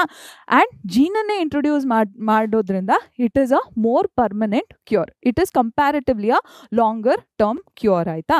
ಸೊ ಮಕ್ಕಳೇ, ಈಗ ಮೂರನೇ ಒಂದು ಪ್ರಾಸೆಸ್ ಏನು ಹೇಳಿದ್ವಿ ಅದು ಒಂದು ಜೀನ್ ಥೆರಪಿ ಆಗಿತ್ತು. ಆಯಿತಾ. ಸೊ ಜೀನ್ ಥೆರಪಿಯಲ್ಲಿ ಏನು ಮಾಡ್ತಿದ್ರು ಅಂದರೆ ಆ ಮಗುವಿನ ಲಿಂಫೋಸೈಟ್ಸಲ್ಲಿ ADA ಜೀನ್ ಇರಲಿಲ್ಲ ಅಲ್ವಾ. ಸೊ ಆ ಮಗುವಿನ ಲಿಂಫೋಸೈಟ್ಸ್ನ ಬಾಡಿಯಿಂದ ಹೊರಗೆ ಎಲ್ಲ ಲಿಂಫೋಸೈಟ್ಸ್ ತೆಗಲಿಲ್ಲ, ಒಂದಷ್ಟು ಲಿಂಫೋಸೈಟ್ಸ್ನ ಬಾಡಿಯಿಂದ ಹೊರಗೆ ತೆಗೆದು ಕಲ್ಚರಲ್ಲಿ ಗ್ರೋ ಮಾಡಿದ್ರು. ಆಯಿತಾ ಮಕ್ಕಳೇ. ಹಾಗೂ ಇದರಲ್ಲಿ ಈ ಸೆಲ್ಸಿನಲ್ಲಿ ರೆಟ್ರೋ ವೈರಸ್ನ ಯೂಟಿಲೈಸ್ ಮಾಡಿಕೊಂಡು ಬೇಕಾಗಿರುವಂಥ ಜೀನ್ನ ಇನ್ಸರ್ಟ್ ಮಾಡಿದ್ರು. ಆಯಿತಾ. ರೆಟ್ರೋ ವೈರಸ್ ಅಂದ್ರೇನು, ಈ ವೈರಸ್ ಅಲ್ಲಿ RNA ಜೆನೆಟಿಕ್ ಮೆಟೀರಿಯಲ್ ಇರುತ್ತೆ. ಸೊ ADA ಜೀನಿನ RNA ಫಾರ್ಮನ್ನು ಈ ವೈರಸ್ ಅಲ್ಲಿ ಇನ್ಸರ್ಟ್ ಮಾಡಿರ್ತಾರೆ. ಬಟ್ ನಮ್ಮ ಬಾಡಿಯಲ್ಲಿ DNA ಬೇಕಲ್ವಾ. ಹೇಗಾಗತ್ತೆ ಅದು, ಈ RNA ಏನಿದೆ ಇದರಿಂದ ಕೂಡ DNA ಕ್ರಿಯೇಟ್ ಆಗತ್ತೆ. RNAಯಿಂದ DNA ಕ್ರಿಯೇಟ್ ಆಗುವಂತಹ ಪ್ರಾಸೆಸ್ನ ರಿವರ್ಸ್ ಟ್ರಾನ್ಸ್ಕ್ರಿಪ್ಷನ್ ಅಂತ ಕರಿತೀವಿ. ಹಾಗೂ ರಿವರ್ಸ್ ಟ್ರಾನ್ಸ್ಕ್ರಿಪ್ಟೇಸ್ ಎಂಜೈಮ್ ಯೂಟಿಲೈಸ್ ಆಗುತ್ತೆ. ಆಯಿತಾ. ಸೊ ಈ DNA ಯಾವುದು RNAಯಿಂದ ಬರ್ತಿದೆ ಅಲ್ವಾ, ಇದನ್ನ cDNA ಅಂತ ಕರಿತೀವಿ ಅಥವಾ ಕಾಂಪ್ಲಿಮೆಂಟ್ರಿ DNA ಅಂತ ಕರಿತೀವಿ. ಆಯಿತಾ. ಸೊ ಈ ADA cDNA ಅಡಿನೋಸಿನ್ ಡಿಯಾಮೈನೇಸಿನ ಕಾಂಪ್ಲಿಮೆಂಟ್ರಿ DNA ಆ ಸೆಲ್ಸಿನಲ್ಲಿ ಇನ್ಸರ್ಟ್ ಆಯಿತು. ಆಯಿತಾ, ಲಿಂಫೋಸೈಟ್ ಸೆಲ್ಸ್ನಲ್ಲಿ. ಸೊ ಈಗ ಇದನ್ನ ಜೆನೆಟಿಕಲಿ ಮಾಡಿಫೈಡ್ ಸೆಲ್ಸ್ ಅಂತಾರೆ. ಹಾಗೂ ಇದು ಏನು ಹೆಲ್ದಿ ಸೆಲ್ಸ್ ಆಗಿ ಕನ್ವರ್ಟ್ ಆಯಿತು. ಈ ಸೆಲ್ಸ್ನ ಈ ಲಿಂಫೋಸೈಟ್ಸ್ನ ವಾಪಸ್ ಪೇಷಂಟಿಗೆ ಇನ್ಸರ್ಟ್ ಮಾಡಿದ್ರು. ಆಯಿತಾ. ಬಟ್ ಇದರಲ್ಲೂ ಕೂಡ ಲಿಮಿಟೇಷನ್ ಇತ್ತು. ಏನಿದು, ಲಿಂಫೋಸೈಟ್ಸು ಇಮ್ಮಾರ್ಟಲ್ ಅಲ್ಲ, ಸದಾ ಬದುಕಿರುವಂಥ ಸೆಲ್ಸ್ ಅಲ್ಲ ಇದು. ಸೊ ಕಾಲಕ್ರಮೇಣ ಈ ಸೆಲ್ಸಲ್ಲಿ ಬ್ರೇಕ್ ಡೌನ್ ಆಗ್ತಿತ್ತು. ಸೊ ಮತ್ತೆ ಜೀನ್ ಥೆರಪಿನ ಪೇಷಂಟಿಗೆ ಕೊಡಬೇಕಾಗಿತ್ತು. ಓಕೆನಾ. ಇದರಲ್ಲೂ ಕೂಡ it is better then enzyme replacement therapy in some ways, because ಸ್ವಲ್ಪ ಜಾಸ್ತಿ ದಿನ ಎಫೆಕ್ಟ್ ಇರುತ್ತೆ. ಬಟ್ ಇದರಲ್ಲೂ ಕೂಡ ಡ್ರಾಬ್ಯಾಕ್ ಅಥವಾ ಲಿಮಿಟೇಷನ್ ಇರುತ್ತೆ. ಆಯಿತಾ. ಸೊ ಇದನ್ನ ಓವರ್ಕಮ್ ಹೇಗೆ ಮಾಡ್ಬೋದು, ಪರ್ಮನೆಂಟ್ ಕ್ಯೂರ್ನ ಜೀನ್ ಥೆರಪಿ ಯೂಸ್ ಮಾಡ್ಕೊಂಡು ಹೇಗೆ ಕೊಡ್ಬೋದು ಅಂದರೆ, ಆರ್ಗ್ಯಾನಿಸಮ್ ಏನಿದೆ, ಆನಿಮಲ್ ಅಥವಾ ಹ್ಯೂಮನ್ ಬೀಯಿಂಗ್ ಏನಿದೆ, ಅದು ಆ ಹ್ಯೂಮನ್ ಬೀಯಿಂಗ್ ಎಂಬ್ರಿಯಾನಿಕ್ ಸ್ಟೇಜಲ್ಲಿರುವಾಗ, ಮೇ ಬಿ 8 ಸೆಲ್ಸ್ 16 ಸೆಲ್ಸ್ ಸ್ಟೇಜಲ್ಲಿ ಇರುವಾಗಲೇ ಆ ಹ್ಯೂಮನ್ ಬೀಯಿಂಗಲ್ಲಿ ಯಾವುದೋ ಒಂದು ಜೆನೆಟಿಕ್ ಡಿಸಾರ್ಡರ್ ಇದೆ, ಯಾವುದೋ ಒಂದು ಎನ್ಸೈಮ್ ಅಥವಾ ಪ್ರೋಟೀನ್ ಅಥವಾ ಯಾವುದೋ ಒಂದು ಏನು ಬಯೋಮಾಲಿಕ್ಯೂಲ್ ಕ್ರಿಯೇಟ್ ಆಗ್ತಿಲ್ಲ ಅಂತ ಗೊತ್ತಾಗಿದ ತಕ್ಷಣ ಎಂಬ್ರಿಯಾನಿಕ್ ಸ್ಟೇಜಿನಲ್ಲೇ, ಆಯಿತಾ, ಅಂದರೆ ಭ್ರೂಣದ ಸ್ಟೇಜಿನಲ್ಲೇ ನಾವು ಜೀನ್ ಥೆರಪಿನ ನಡೆಸ್ಬಿಟ್ರೆ ಪರ್ಮನೆಂಟ್ ಕ್ಯೂರ್ ಆಗುವಂಥ ಪಾಸಿಬಿಲಿಟಿ ಇರುತ್ತೆ. ಓಕೆನಾ. ಸೊ ಜೀನ್ ಥೆರಪಿ ಏನಿದೆ, ADA ಜೀನ್ ಥೆರಪಿ, ನಮ್ಮ ಅಶಾಂತಿ ಡಿಸಿಲ್ವಾ ಅಲ್ಲಿ ಮಾಡಿದಂಥ ಜೀನ್ ಥೆರಪಿ ಜನರಲಿ ಜೀನ್ ಥೆರಪಿಯಲ್ಲಿ cDNA ಯೂಟಿಲೈಸ್ ಆಗುತ್ತೆ ಅಂತ ಕ್ಲಾರಿಟಿ ಇರಬೇಕು. ಯಾಕಂದರೆ ನಾವು ರೆಟ್ರೋ ವೈರಸ್ನ ವೆಕ್ಟರ್ ಆಗಿ ಯೂಟಿಲೈಸ್ ಮಾಡ್ತೀವಿ. ಓಕೆನಾ. ಸೊ ಇದು ಜೀನ್ ಥೆರಪಿ ಬಗ್ಗೆ. ಆಯಿತಾ ಮಕ್ಕಳೇ. ಸೊ ಈಗ ನಾವು ಮೆಡಿಸಿನಲ್ಲಿ ಬಯೋಟೆಕ್ನಾಲಜಿ ಹೇಗೆ ಯೂಟಿಲೈಸ್ ಆಗುತ್ತೆ ಅಂತ ನೋಡಿದ್ವಿ. ಈಗ ಡಯಾಗ್ನೋಸ್ಟಿಕ್ಸಲ್ಲಿ ಹೇಗೆ ಯೂಟಿಲೈಸ್ ಆಗುತ್ತೆ ಅಂತ ನೋಡಬೇಕು. ಸೊ ಡಯಾಗ್ನೋಸಿಸ್ ಅಂದ್ರೇನು, ಯಾವುದೇ ಒಂದು ಡಿಸೀಸ್ ಇದೆ ಅಂತ ಕಂಡುಹಿಡಿಯುವಂಥ ಪ್ರಾಸೆಸ್ನ ಡಯಾಗ್ನೋಸಿಸ್ ಅಂತೀವಿ. ಹಾಗೂ ಇದರಲ್ಲಿ 2 ಟೈಪ್ಸ್ ಇರುತ್ತೆ. ಒಂದು ಕನ್ವೆನ್ಷನಲ್ ಟೈಪ್, ಅಂದರೆ ಸೀರಮ್ ಇರ್ಬೋದು, ಬ್ಲಡ್ ಇರ್ಬೋದು, ಯೂರಿನ್ ಇರ್ಬೋದು, ಇದರಲ್ಲಿ ಪ್ಯಾಥೋಜನ್ ಇದೆಯಾ ಇಲ್ವಾ ಅಂತ ಕಂಡುಹಿಡಿಯುವಂಥ ಏನು ಕನ್ವೆನ್ಷನಲ್ ಮೆಥಡ್ಸ್ ಇರುತ್ತೆ. ಕನ್ವೆನ್ಷನಲ್ ಅಂದರೆ ಜನರಲ್ ಮೆಥಡ್ಸ್, ನಾರ್ಮಲ್ ಮೆಥಡ್ಸ್ ಇರುತ್ತೆ. ಇನ್ನೊಂದು 3 ಮೆಥಡ್ಸ್ ಏನಿದೆ, ಇದು ಬಯೋಟೆಕ್ನಾಲಜಿಯಿಂದ ಕಂಡು ಹಿಡಿದಿರುವಂಥ ಮೆಥಡ್ಸ್. ಇನ್ನೂ ಜಾಸ್ತಿ ಮೆಥಡ್ಸ್ ಇದೆ. ಜಸ್ಟ್ ನಿಮ್ಮ ಟೆಕ್ಸ್ಟ್ ಬುಕ್ನಲ್ಲಿ 3 ಮೆಥಡ್ಸ್ ಬಗ್ಗೆ ಹೇಳಿದ್ದಾರೆ. ಏನಿದು, PCR method, this is important. Enzyme linked immunosorbent assay, ಇದು ಎಲೈಸಾ ಅಂತ ಕರೀತಾರೆ. ಇನ್ನೊಂದು ರೀಕಾಂಬಿನೆಂಟ್ DNA ಟೆಕ್ನಾಲಜಿ. ಓಕೆನಾ. ಸೊ ಕನ್ವೆನ್ಷನಲ್ ಮೆಥಡ್ಸ್ಗೆ ಕಂಪೇರ್ ಮಾಡಿದ್ರೆ ಈ ಮಾಲಿಕ್ಯುಲಾರ್ ಬಯಾಲಜಿ ಟೆಕ್ನಿಕ್ಸ್ ಏನಿದ್ದಾವೆ ದೀಸ್ ಆರ್ ಮೋರ್ ಅಡ್ವಾಂಟೇಜಸ್. ಏನಕ್ಕೆ? ಯಾಕಂದರೆ ಸೀರಮ್, ಬ್ಲಡ್, ಯೂರಿನ್ ಅಲ್ಲಿ ಎಲ್ಲ ಪ್ಯಾಥೋಜನ್ಸ್ ಅಥವಾ ಮೈಕ್ರೋಬ್ಸ್ ಯಾವಾಗ ಕಾಣಿಸ್ಕೋತವೆ ಹೆಚ್ಚು ಪ್ರಮಾಣದಲ್ಲಿ ಇದ್ದಾಗ ಮಾತ್ರ ಡಿಟೆಕ್ಟ್ ಆಗೋದು. ಅಷ್ಟರಲ್ಲಿ ಡಿಸೀಸ್ನ ಸಿಂಪ್ಟಮ್ಸ್ ಆಲ್ರೆಡಿ ಡೆವಲಪ್ ಆಗಿಬಿಟ್ಟಿರತ್ತೆ ಆಯಿತಾ. ಅಲ್ಲಿವರೆಗೂ ಕಾಯಕ್ಕೆ ಯಾವಾಗಲೂ ಒಳ್ಳೇದಲ್ಲ. ಓಕೆನಾ? ಇನ್ಸ್ಟೆಡ್ ಮಾಲಿಕ್ಯುಲರ್ ಬಯಾಲಜಿ ಟೆಕ್ನಿಕ್ಸ್ನ ಯುಟಿಲೈಸ್ ಮಾಡಿಕೊಂಡ್ರೆ ಅಥವಾ RDNA ಟೆಕ್ನಿಕ್ಸ್ನ ಯುಟಿಲೈಸ್ ಮಾಡಿಕೊಂಡ್ರೆ ಅಡ್ವಾಂಟೇಜ್ ಏನು ಅಂದರೆ ಈ ಪ್ಯಾಥೋಜನ್ಸ್ ಏನಿರ್ತವೆ ಅಥವಾ ಡಿಸೀಸ್ ಕಾಸ್ ಮಾಡುವಂಥ ಮೈಕ್ರೋಬ್ಸ್ ಏನಿರ್ತವೆ ಇವು ಕಡಿಮೆ ಕಾನ್ಸಂಟ್ರೇಷನಲ್ಲಿ ನಮ್ಮ ಬಾಡಿಯಲ್ಲಿ ಇದ್ದಾಗಲೇ ಡಿಟೆಕ್ಟ್ ಮಾಡಿಬಿಡ್ಬೋದು ಆಯಿತಾ. ಸೊ ಸಿಂಪ್ಟಮ್ಸ್ ಬರೋವರೆಗೂ ವೆಯ್ಟ್ ಮಾಡೋ ಹಾಗೆ ಇರಲ್ಲ. ಸೊ ಕ್ಯೂರ್ ಏನಿದೆ ಈಸಿಯಾಗಿ ಸ್ಟಾರ್ಟಿಂಗ್ ಸ್ಟೇಜಸಲ್ಲಿ ಕೊಟ್ಬಿಡ್ಬೋದು. ಓಕೆನಾ? So this is the advantage. So first technique ಏನು, ಇದನ್ನ PCR ಅಂತ ಕರಿತೀವಿ. ಹೆಸರನ್ನ ಗಮನ ಕೊಟ್ಟು ನೋಡ್ಕೊಳ್ಳಿ, ಪಾಲಿಮರೇಸ್ ಚೈನ್ ರಿಯಾಕ್ಷನ್ ಅಂತ ಕರಿತೀವಿ. ಸೊ PCR ಅಲ್ಲಿ ಏನಾಗುತ್ತೆ, DNA ಆಂಪ್ಲಿಫಿಕೇಶನ್ ಆಗತ್ತೆ. ಸೊ ಪೇಷಂಟಿನ ಸ್ಯಾಂಪಲ್ನ ತಗೊಂಡು ಅದರಲ್ಲಿರುವಂತಹ DNA ಏನಿದೆ ಅದನ್ನು ಆಂಪ್ಲಿಫೈ ಮಾಡ್ತಾರೆ. ಅಂದರೆ ಆಂಪ್ಲಿಫಿಕೇಶನ್ ಅಂದ್ರೇನು, ಹೆಚ್ಚು ಮಾಡೋದು, ಜಾಸ್ತಿ ಮಾಡೋದು. ಸೊ ಕಡಿಮೆ ಪ್ರಮಾಣದಲ್ಲಿ DNA ಇದ್ದರೂ ಕೂಡ ಅದನ್ನು ಜಾಸ್ತಿ ಪ್ರಮಾಣ ಮಾಡ್ತಾರೆ. ಸೊ ಇಷ್ಟು ಬ್ಯಾಕ್ಟೀರಿಯಲ್ DNA ಅಥವಾ ವೈರಲ್ DNA ಇದ್ರೂ, ವೈರಲ್ DNA ಇರಲ್ಲ ಸಾರಿ, ಬ್ಯಾಕ್ಟೀರಿಯಲ್ ಏನಿದೆ ಯಾವುದೇ ಪ್ಯಾಥೋಜನಿನ DNA ಅಥವಾ RNA ಏನಿರುತ್ತೆ ಅದನ್ನು ಆಂಪ್ಲಿಫೈ ಮಾಡ್ತಾರೆ, ಜಾಸ್ತಿ ಪ್ರಮಾಣಕ್ಕೆ ಮ್ಯಾಕ್ಸಿಮೈಸ್ ಮಾಡ್ತಾರೆ ಆಯಿತಾ. ಹಾಗೂ ಡಿಟೆಕ್ಟ್ ಮಾಡೋಕ್ಕೆ ಈಸಿ ಆಗುತ್ತೆ. ಆಗ ಈ ಬಾಡಿಯಲ್ಲಿ ಈ ಇನ್ಫೆಕ್ಷನ್ ಆಗಿದೆ ಅಂತ ಡಿಟೆಕ್ಟ್ ಮಾಡೋಕ್ಕೆ ಈಸಿ ಆಗುತ್ತೆ ಆಯಿತಾ ಮಕ್ಕಳೇ. ಸೊ ಎಸ್, ಅದನ್ನೇ can detect very low amounts of DNA or RNA before symptoms even appear. So symptoms ಬರೋಕ್ಕಿಂತ ಮುಂಚೆನೇ ಡಿಟೆಕ್ಷನ್ ಆಗಿಬಿಟ್ಟಿರತ್ತೆ. ಓಕೆನಾ? PCR ಯಾವ್ಯಾವ ಡಿಸೀಸಸಲ್ಲಿ ಯುಟಿಲೈಸ್ ಮಾಡ್ತಾರೆ, ದಿಸ್ ಇಸ್ ಇಂಪಾರ್ಟೆಂಟ್. ಏಡ್ಸ್ನ ಡಿಟೆಕ್ಟ್ ಮಾಡೋಕ್ಕೆ, ಅಂದರೆ HIV ಇದೆಯಾ ನಮ್ಮ ಬಾಡಿಯಲ್ಲಿ ಅಂತ ಡಿಟೆಕ್ಟ್ ಮಾಡೋಕ್ಕೆ ಯೂಸ್ ಆಗುತ್ತೆ PCR. ಇದು ಬಿಟ್ಟರೆ ಕ್ಯಾನ್ಸರ್ ಪೇಷಂಟ್ಸಲ್ಲಿ ಏನು ಕ್ಯಾನ್ಸರ್ ಪೇಷಂಟ್ಸಿನ ಬಯೋಲಾಜಿಕಲ್ ಸಿಸ್ಟಮಲ್ಲಿ ಯಾವುದೇ ರೀತಿಯ ಇನ್ಫೆಕ್ಷನ್ಸ್ ಇದೆಯಾ ಅಂತ ಎಲ್ಲ ಡಿಟೆಕ್ಟ್ ಮಾಡೋಕ್ಕೆ ಯೂಸ್ ಆಗುತ್ತೆ. ಅವ್ರ ಕ್ಯಾನ್ಸರ್ ಪೇಷಂಟ್ಸಲ್ಲಿ ಜೀನ್ ಮ್ಯೂಟೇಷನ್ಸ್ ಏನಾದರೂ ಇದೆಯಾ ಅಂತ ಕೂಡ ನೀನು ನೋಡಲಿಕ್ಕೆ PCR ಉಪಯೋಗ ಆಗುತ್ತೆ. ಹಾಗೂ ಬೇರೆ ರೀತಿಯ ಜೆನೆಟಿಕ್ ಡಿಸಾರ್ಡರ್ಸ್, ಯಾಕಂದರೆ ಸ್ವಲ್ಪ ಸ್ಯಾಂಪಲ್ ಆಫ್ DNA ತೊಗೊಂಡು ಅದನ್ನು ಹೆಚ್ಚು ಮಾಡಿ ಅದರಲ್ಲಿ ಟೆಸ್ಟ್ನ ನಡೆಸ್ಬೋದು ಆಯಿತಾ. ಸೊ ಇದಕ್ಕೋಸ್ಕರ PCR ಯುಟಿಲೈಸ್ ಆಗುತ್ತೆ. ಓಕೆನಾ? Next probe based detection. So ಯಾವುದೇ ರೀತಿ ಪ್ರೋಬ್ ಅಂದ್ರೇನು ಮಕ್ಕಳೇ, it is a single standard genetic material.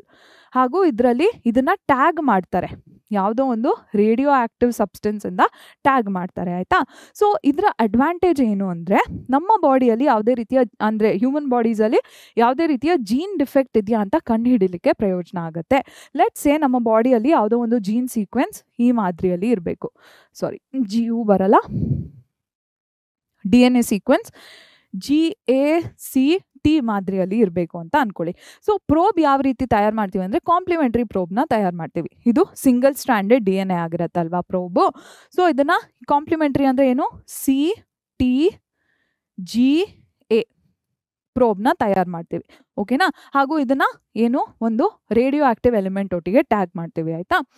So ಈಗ ನಮ್ಮ ಬಾಡಿಯಲ್ಲಿ ಈ ಜೀನ್ ಇದೇ ಫಾರ್ಮಲ್ಲಿ ಇದೆ ಅಂದರೆ ಈ ಪ್ರೋಬ್ ಹೋಗ್ಬಿಟ್ಟು ಜೀನ್ಗೆ ಬೈಂಡ್ ಆಗುತ್ತೆ. ಹಾಗೂ ಪ್ರೋಬಲ್ಲಿ ಆಟೋ ರೇಡಿಯೋಗ್ರಫಿ ನಡೆಸಿದಾಗ, ಈ ಸ್ಯಾಂಪಲಲ್ಲಿ ಆಟೋ ರೇಡಿಯೋಗ್ರಫಿ ನಡೆಸಿದಾಗ ಈ ಸ್ಯಾಂಪಲ್ ಏನಿದೆ ಕಲರ್ ಕೊಡಲಿಕ್ಕೆ ಶುರು ಮಾಡುತ್ತೆ, ಈ ಸ್ಯಾಂಪಲ್ ಡಿಟೆಕ್ಟ್ ಆಗುತ್ತೆ, ಈ ಸ್ಯಾಂಪಲ್ ಗ್ಲೋ ಆಗುತ್ತೆ ಆಯಿತಾ. ಸೊ ಏನು, ಅಕಸ್ಮಾತ್ ಯಾವುದೇ ಒಂದು ಜೀನ್ ಡಿಫೆಕ್ಟ್ ಇದೆ ಅಂದ್ಕೊಳ್ಳಿ, ಈ ಸೀಕ್ವೆನ್ಸಲ್ಲಿ GACT ಇರೋ ಬದಲು GTCT ಇದೆ ಅಂತ ಅಂದ್ಕೊಳ್ಳಿ. ಟಿಗೆ T ಬೈಂಡ್ ಆಗಲ್ಲ, ಟಿಗೆ A ಬೈಂಡ್ ಆಗಬೇಕು ಅಲ್ವಾ. ಸೊ ಈ ಪ್ರೋಬ್ ಈ ಪಾರ್ಟಿಗೆ ಬೈಂಡ್ ಆಗಲ್ಲ, ಅಂದರೆ ಹೈಬ್ರಿಡೈಸೇಷನ್ ನಡೆಯೋದಿಲ್ಲ. ಸೊ ಈ ಪ್ರೋಬ್ ಏನಿದೆ ಲೈಟ್ ಅಪ್ ಆಗಲ್ಲ when auto radiography takes place ಅಲ್ವಾ. ಸೊ ಈ ರೀತಿ ಆಟೋ ರೇಡಿಯೋಗ್ರಫಿನ ಬಳಸ್ಕೊಂಡು, ಅಂದರೆ ಪ್ರೋಬ್ ಬೇಸ್ಡ್ ಡಿಟೆಕ್ಷನ್, ಪ್ರೋಬ್ ಅಂದರೆ ಏನೋ ಇನ್ವೆಸ್ಟಿಗೇಟ್ ಮಾಡೋದು ಅಂತ ಅರ್ಥ ಮಾಡ್ಕೋಬೋದು. ಸೊ ಈ single standard genetic material, usually single standard DNA ಏನಿದೆ ಇದು ಪ್ರೋಬ್ ಮಾಡುತ್ತೆ, ಏನೋ ಇನ್ವೆಸ್ಟಿಗೇಟ್ ಮಾಡೋಕ್ಕೆ ನಮ್ಮ ಬಾಡಿ ಒಳಗೆ ಹೋಗುತ್ತೆ ಅಂತ ತಿಳ್ಕೊಬೋದು ಆಯಿತಾ. Okay, so this is another technique. ಇನ್ನೊಂದು ಟೆಕ್ನಿಕ್ ಏನು, it is known as ELISA, enzyme linked immunosorbent assay. So ಇದರಲ್ಲಿ ಏನಾಗುತ್ತೆ ಮಕ್ಕಳೇ, ನಮ್ಮ ಬಾಡಿಯಲ್ಲಿ ಕ್ರಿಯೇಟ್ ಆಗುವಂಥ ಆ್ಯಂಟಿಬಾಡೀಸ್ನ ಯೂಟಿಲೈಸ್ ಮಾಡಿಕೊಂಡು ಟೆಸ್ಟ್ ಮಾಡೋದು ಆಯಿತಾ. ಸೊ ಇದರಲ್ಲಿ ಏನಾಗುತ್ತೆ ಅಂದರೆ, ಲೆಟ್ಸ್ ಸೇ ನಮ್ಮ ಬಾಡಿಯಲ್ಲಿ ಏನೋ ಒಂದು ಇನ್ಫೆಕ್ಷನ್ ಆಗಿದೆ. ಸೊ ಬಾಡಿಯಲ್ಲಿ ಇನ್ಫೆಕ್ಷನ್ ಆಗಿದೆ ಅಂದರೆ ಅದಕ್ಕೆ ರಿಲೇಟ್ ಆಗಿರುವಂಥ ಆ್ಯಂಟಿಬಾಡೀಸ್ ಅಥವಾ ಇಮ್ಯೂನೋಗ್ಲೋಬ್ಯುಲೆನ್ಸ್ ರಿಲೀಸ್ ಆಗುತ್ತೆ ಅಲ್ವಾ. ಸೊ ನಾವು ಒಂದು ವೆಸಲಲ್ಲಿ ಏನು ಮಾಡ್ತೀವಿ, ವೆಸಲ್ ಅಂದರೆ ಇದೊಂದು ಪ್ಲೇಟ್ ಥರ ಇರುತ್ತೆ ಆಯಿತಾ. ಸೊ ಇದರಲ್ಲಿ ಆ ಡಿಸೀಸ್ಗೆ ರಿಲೇಟೆಡ್ ಆಗಿರುವಂಥ ಆ್ಯಂಟಿಜೆನ್ಸ್ನ ಪ್ಲೇಸ್ ಮಾಡ್ತೀವಿ. ನಮ್ಮ ಬಾಡಿಯಲ್ಲಿ ಸ್ಯಾಂಪಲ್ನ ಹೊರಗೆ ತೆಗಿತೀವಿ, ಬ್ಲಡ್ ಸ್ಯಾಂಪಲ್ ಇರುತ್ತೆ, serum sample, what ever it is. So antibodies ಏನಿದೆ ಇದು ಬ್ಲಡ್ಡಲ್ಲಿರುತ್ತೆ ಅಲ್ವಾ. ಸೊ ಇದನ್ನು ನಾವು ಈ ಟೆಸ್ಟ್ ಪ್ಲೇಟಿಗೆ ಹಾಕ್ತೀವಿ ಆಯಿತಾ. ಇದಾದಮೇಲೆ ಇನ್ನೊಂದು ಸೆಕೆಂಡ್ರಿ ಆ್ಯಂಟಿಬಾಡಿನ ಹಾಕ್ತೀವಿ, ಹಾಗೂ ಆ ಸೆಕೆಂಡ್ರಿ ಆ್ಯಂಟಿಬಾಡಿ ಏನಿದೆ ಇದಕ್ಕೆ ಇನ್ನೊಂದು ಸಬ್ಸ್ಟೆನ್ಸ್ನ ನಾವು ಟ್ಯಾಗ್ ಮಾಡಿರ್ತೀವಿ, ಇನ್ನೊಂದು ಎನ್ಸೈಮ್ನ ಟ್ಯಾಗ್ ಮಾಡಿರ್ತೀವಿ ಆಯಿತಾ. ಸೊ ಈ ಸೆಕೆಂಡ್ರಿ, ಇದನ್ನು ಬೇರೆ ಕಲರಲ್ಲಿ ತೋರಿಸ್ಬೇಡ, ಸೆಕೆಂಡ್ರಿ ಆ್ಯಂಟಿಬಾಡಿ ಇದಕ್ಕೆ ಎನ್ಸೈಮ್ನ ಟ್ಯಾಗ್ ಮಾಡಿರ್ತೀವಿ. ಸೊ ಈ ನಮ್ಮ ಬಾಡಿಯಲ್ಲಿ ಅಕಸ್ಮಾತ್ ಇಮ್ಯೂನೋಗ್ಲೋಬ್ಯುಲೆನ್ಸ್ ಇದ್ದರೆ ಆ ಡಿಸೀಸಿಗೆ, ಸೊ ಇದು ಹೋಗ್ಬಿಟ್ಟು ಈ ಆ್ಯಂಟಿಜೆನಿಗೆ ಬೈಂಡ್ ಆಗುತ್ತೆ. ಈ ಫಸ್ಟ್ ನಮ್ಮ ಬಾಡಿನ ಆ್ಯಂಟಿಬಾಡಿ ಆ್ಯಂಟಿಜನ್ಗೆ ಬೈಂಡ್ ಆಗುತ್ತೆ. ಈ ಕಾಂಪ್ಲೆಕ್ಸ್ ಫಾರ್ಮ್ ಆದಾಗ ಮಾತ್ರ, ಈ ಆ್ಯಂಟಿಜನ್ ಆ್ಯಂಟಿಬಾಡಿ ಕಾಂಪ್ಲೆಕ್ಸ್ ಫಾರ್ಮ್ ಆದಾಗ ಮಾತ್ರ ಈ ಸೆಕೆಂಡ್ರಿ ಆ್ಯಂಟಿಬಾಡಿ ಹೋಗ್ಬಿಟ್ಟು ನಮ್ಮ ಈ ಆ್ಯಂಟಿಬಾಡಿ, ನಮ್ಮ ಬಾಡಿಯ ಆ್ಯಂಟಿಬಾಡಿಗೆ ಬೈಂಡ್ ಆಗುತ್ತೆ ಆಯಿತಾ. ಸೊ ಇದೆಲ್ಲ ಆದಮೇಲೆ ನಾವು ಈ ಪ್ಲೇಟಿಗೆ ಒಂದು ಕ್ರೋಮೋಜೆನಿಕ್ ಸಬ್ಸ್ಟ್ರೇಟ್ನ ಆ್ಯಡ್ ಮಾಡ್ತೀವಿ. ಕ್ರೋಮೋ ಅಂದರೆ ಕಲರ್, ಜೆನಿಕ್ ಅಂದರೆ ಜನ್ರೇಟ್ ಮಾಡೋದು, ಸಬ್ಸ್ಟ್ರೇಟ್ನ ಆ್ಯಡ್ ಮಾಡ್ತೀವಿ ಓಕೆನಾ. ಸಬ್ಸ್ಟ್ರೇಟ್ ಅಂದರೆ ಸೊಲ್ಯೂಷನ್ನ ಆ್ಯಡ್ ಮಾಡ್ತೀವಿ ಆಯಿತಾ. ಸೊ ಈ ಕ್ರೋಮೋಜೆನಿಕ್ ಸಬ್ಸ್ಟ್ರೇಟ್ ಹೇಗೆ ವರ್ಕ್ ಆಗುತ್ತೆ ಅಂದರೆ, ಈ ಎನ್ಸೈಮ್ ಇದೆ ಅಲ್ವಾ ಮಕ್ಕಳೇ, ಈ ಕಾಂಪ್ಲೆಕ್ಸ್ ಫಾರ್ಮ್ ಆದರೆ ಮಾತ್ರ ಈ ಎನ್ಸೈಮ್ ಏನಿದೆ ಇದು ಈ ಕಾಂಪ್ಲೆಕ್ಸ್ಗೆ ಹೋಗಿ ಜಾಯಿನ್ ಆಗೋದು. ಸೊ ಈ ಎನ್ಸೈಮ್ ಏನು ಮಾಡುತ್ತೆ, ಕ್ರೋಮೋಜೆನಿಕ್ ಸಬ್ಸ್ಟ್ರೇಟ್ ಏನಿದೆ, ಸಬ್ಸ್ಟ್ರೇಟ್ ಇರುತ್ತೆ ಅಲ್ವಾ, ಅದನ್ನು ಬೇರೆ ಪ್ರಾಡಕ್ಟ್ ಆಗಿ ಬ್ರೇಕ್ ಡೌನ್ ಮಾಡುತ್ತೆ. ಜಾಗನೇ ಇಲ್ವಲ್ಲ, ಸಬ್ಸ್ಟ್ರೇಟ್ನ ಪ್ರಾಡಕ್ಟ್ ಆಗಿ ಬ್ರೇಕ್ ಡೌನ್ ಮಾಡುತ್ತೆ. ಸೊ ಈ ಪ್ರಾಡಕ್ಟ್ ಕ್ರಿಯೇಟ್ ಆದಾಗ ಮಾತ್ರ ಕಲರ್ ಚೇಂಜ್ ಕಾಣಿಸ್ಕೊಳ್ಳುತ್ತೆ. ಮೇ ಬಿ ಬ್ಲೂ ಕಲರ್ ಇರುತ್ತೆ, most of the times colour change ಕಾಣಿಸ್ಕೊಳ್ಳುತ್ತೆ ಓಕೆ. ಸೊ ಇದರಲ್ಲಿ ಹೇಗೆ ಡಿಟೆಕ್ಟ್ ಮಾಡೋದು ಅಂದರೆ, ನಮ್ಮ ಬಾಡಿಯಲ್ಲಿ ಆ್ಯಂಟಿಬಾಡಿ ಇದ್ದರೆ ಮಾತ್ರ ಆ್ಯಂಟಿಜನ್ಗೆ ಹೋಗಿ ಬೈಂಡ್ ಆಗೋದು. ಈ ಕಾಂಪ್ಲೆಕ್ಸ್ ಫಾರ್ಮ್ ಆದಾಗ ಮಾತ್ರ ಸೆಕೆಂಡ್ರಿ ಆ್ಯಂಟಿಬಾಡಿ ಹೋಗ್ಬಿಟ್ಟು ಕಾಂಪ್ಲೆಕ್ಸ್ಗೆ ಬೈಂಡ್ ಆಗೋದು. ಆಗ ಮಾತ್ರ ಎನ್ಸೈಮ್ ಸಬ್ಸ್ಟ್ರೇಟ್ ಮೇಲೆ ಆ್ಯಕ್ಟ್ ಮಾಡಿ ಪ್ರಾಡಕ್ಟ್ನ ಕೊಡೋದು. ಪ್ರಾಡಕ್ಟ್ ಫಾರ್ಮ್ ಆದಾಗ ಮಾತ್ರ ಬ್ಲೂ ಕಲರ್ ಅಥವಾ ವಾಟ್ ಎವರ್ ರೆಸ್ಪೆಕ್ಟಿವ್ ಕಲರ್ ಕಾಣಿಸ್ಕೊಳ್ಳೋದು. ಬ್ಲೂ ಕಲರ್ ಕಾಣಿಸ್ಕೋತು ಅಂದಾಗ ಬಾಡಿಯಲ್ಲಿ ಇನ್ಫೆಕ್ಷನ್ ಇದೆ ಅಂತ ಅರ್ಥ. ಹಾಗೂ ಎಷ್ಟು ಕಲರ್ ಕಾಣಿಸ್ಕೊಳ್ಳುತ್ತೆ ಅಷ್ಟರ ಮಟ್ಟಿಗೆ ಬಾಡಿಯಲ್ಲಿ ಇನ್ಫೆಕ್ಷನ್ ಇದೆ ಅಂತ ಪ್ರೊಪೋರ್ಷನಲಿ ನಾವು ಅಸ್ಯೂಮ್ ಮಾಡ್ಕೋಬಹುದು okay. So this is how enzyme linked immunosorbent assay. ಏನಕ್ಕೆ ಎಲೈಸಾ ಅಂತಿದ್ದೀವಿ, ಎನ್ಸೈಮ್ ಲಿಂಕ್ ಆಗಿರುವಂಥ ಆಂಟಿಬಾಡಿ ಅಥವಾ ಇಮ್ಯೂನೋಗ್ಲೋಬ್ಯುಲೆನ್ಸ್ನ ಯೂಸ್ ಮಾಡ್ತೀವಿ ಆಯ್ತಾ. ಸೊ ಅದಕ್ಕೆ ಇದನ್ನ ಎನ್ಸೈಮ್ ಲಿಂಕ್ಡ್ ಇಮ್ಯೂನೋ ಸಾರ್ಬೆಂಟ್ ಆಸೆ, ಆಸೆ ಅಂದರೆ ಟೆಸ್ಟ್ ಅಂತ ಅರ್ಥ ಮಾಡ್ಕೋಬಹುದು ಆಯ್ತಾ. So this is about ಎಲೈಸಾ. Next transgenic animals ಆಯಿತಾ ಮಕ್ಕಳೇ. ಸೊ ಟ್ರಾನ್ಸ್ಜೆನಿಕ್ ಆ್ಯನಿಮಲ್ಸ್ ನಾ ಹೇಳ್ದಂಗೆ ಯಾವ ಆ್ಯನಿಮಲ್ಸಲ್ಲಿ DNA ನಾವು ಚೇಂಜ್ ಮಾಡಿದ್ದೀವಿ, ಎಕ್ಸ್ಟ್ರಾ DNA ಅಥವಾ ಹೊಸದಾಗಿರುವಂತಹ DNA ಆ್ಯಡ್ ಮಾಡಿದ್ದೀವಿ ಅಂದರೆ ಈ ರೀತಿಯ ಆರ್ಗ್ಯಾನಿಸಮ್ಸ್ ಆ್ಯನಿಮಲ್ಸ್ನ ನಾವು transgenic animals are genetically modified animals ಅಂತ ಕರಿತೀವಿ. ಎಲ್ಲಿ ಯೂಸ್ ಆಗ್ತವೆ, ನಮ್ಮ ನಾರ್ಮಲ್ ಬಾಡಿ ಫಂಕ್ಷನಿಂಗ್ನ ಅರ್ಥ ಮಾಡ್ಕೊಳ್ಳೋದ್ರಲ್ಲಿ ಯೂಸ್ ಆಗ್ತವೆ. ಡಿಸೀಸಸ್ ಹೇಗೆ ಪ್ರೋಗ್ರೆಸ್ ಆಗುತ್ತೆ, ಕಾಸ್ ಆಗುತ್ತೆ ಅಂತ ಎಲ್ಲ ಅರ್ಥ ಮಾಡ್ಕೊಳ್ಳಿಕ್ಕೆ ಯೂಸ್ ಆಗ್ತವೆ ಆಯಿತಾ, ಜನರಲಿ ಓಕೆನಾ. ಓಕೆ, ಸೊ ಯೂಶಲಿ ಯಾವ ರೀತಿಯ ಆ್ಯನಿಮಲ್ಸ್ನ ಯೂಸ್ ಮಾಡ್ಕೋತೀವಿ, transgenic rats, rabbits, sheep, cow, ಫಿಶ್ನೆಲ್ಲ ಯೂಸ್ ಮಾಡ್ತೀವಿ. ಬಟ್ ಈಗ ರಿಸರ್ಚ್ನಲ್ಲಿ ಮೇಜರ್ಲಿ 95% ಏನು ಟ್ರಾನ್ಸ್ಜೆನಿಕ್ ಆ್ಯನಿಮಲ್ಸ್ ಯೂಸ್ ಮಾಡ್ತೀವಿ ಅಲ್ಲ, ದೇ ಆರ್ ಮೈಸ್, ಇಲಿಗಳನ್ನ ಬಳಸ್ಕೋತೀವಿ ಆಯಿತಾ. Okay, next yes. So transgenic ಆ್ಯನಿಮಲ್ಸ್ನ ಹೇಗೆ ನಮ್ಮ ನಾರ್ಮಲ್ ಬಾಡಿಯಲ್ಲಿ ಹೇಗೆ ವರ್ಕ್ ಆಗುತ್ತೆ, ಎನ್ಸೈಮ್ಸು, ಪ್ರೋಟೀನ್ಸು, ಬಯೋಮಾಲಿಕ್ಯೂಲ್ಸ್ ಅಂತ ಅರ್ಥ ಮಾಡ್ಕೊಳ್ಳಿಕ್ಕೆ ಯೂಸ್ ಮಾಡ್ತೀವಿ. ಡಿಸೀಸಸ್ನ ಕಾಸಸ್ ಏನಿರ್ಬೋದು, ಹೇಗೆ ಪ್ರೋಗ್ರೆಸ್ ಆಗುತ್ತೆ, ಯಾವ ರೀತಿಯ ಮೆಡಿಸಿನ್ಸ್ನ ಕೊಡ್ಬೋದು ಡಿಸೀಸ್ಗೆ ಅಂತ ಎಲ್ಲ ಅರ್ಥ ಮಾಡ್ಕೊಳ್ಳಿಕ್ಕೆ ಯೂಸ್ ಮಾಡ್ತೀವಿ. ವ್ಯಾಕ್ಸಿನ್ಸ್ ಎಷ್ಟು ಸೇಫು ಒಬ್ಬ ಪರ್ಸನ್ಗೆ ಇನ್ಸರ್ಟ್ ಮಾಡಲಿಕ್ಕೆ ಅಂತ ಅರ್ಥ ಮಾಡ್ಕೊಳ್ಳೋಕ್ಕೆ ಯೂಸ್ ಮಾಡ್ತೀವಿ.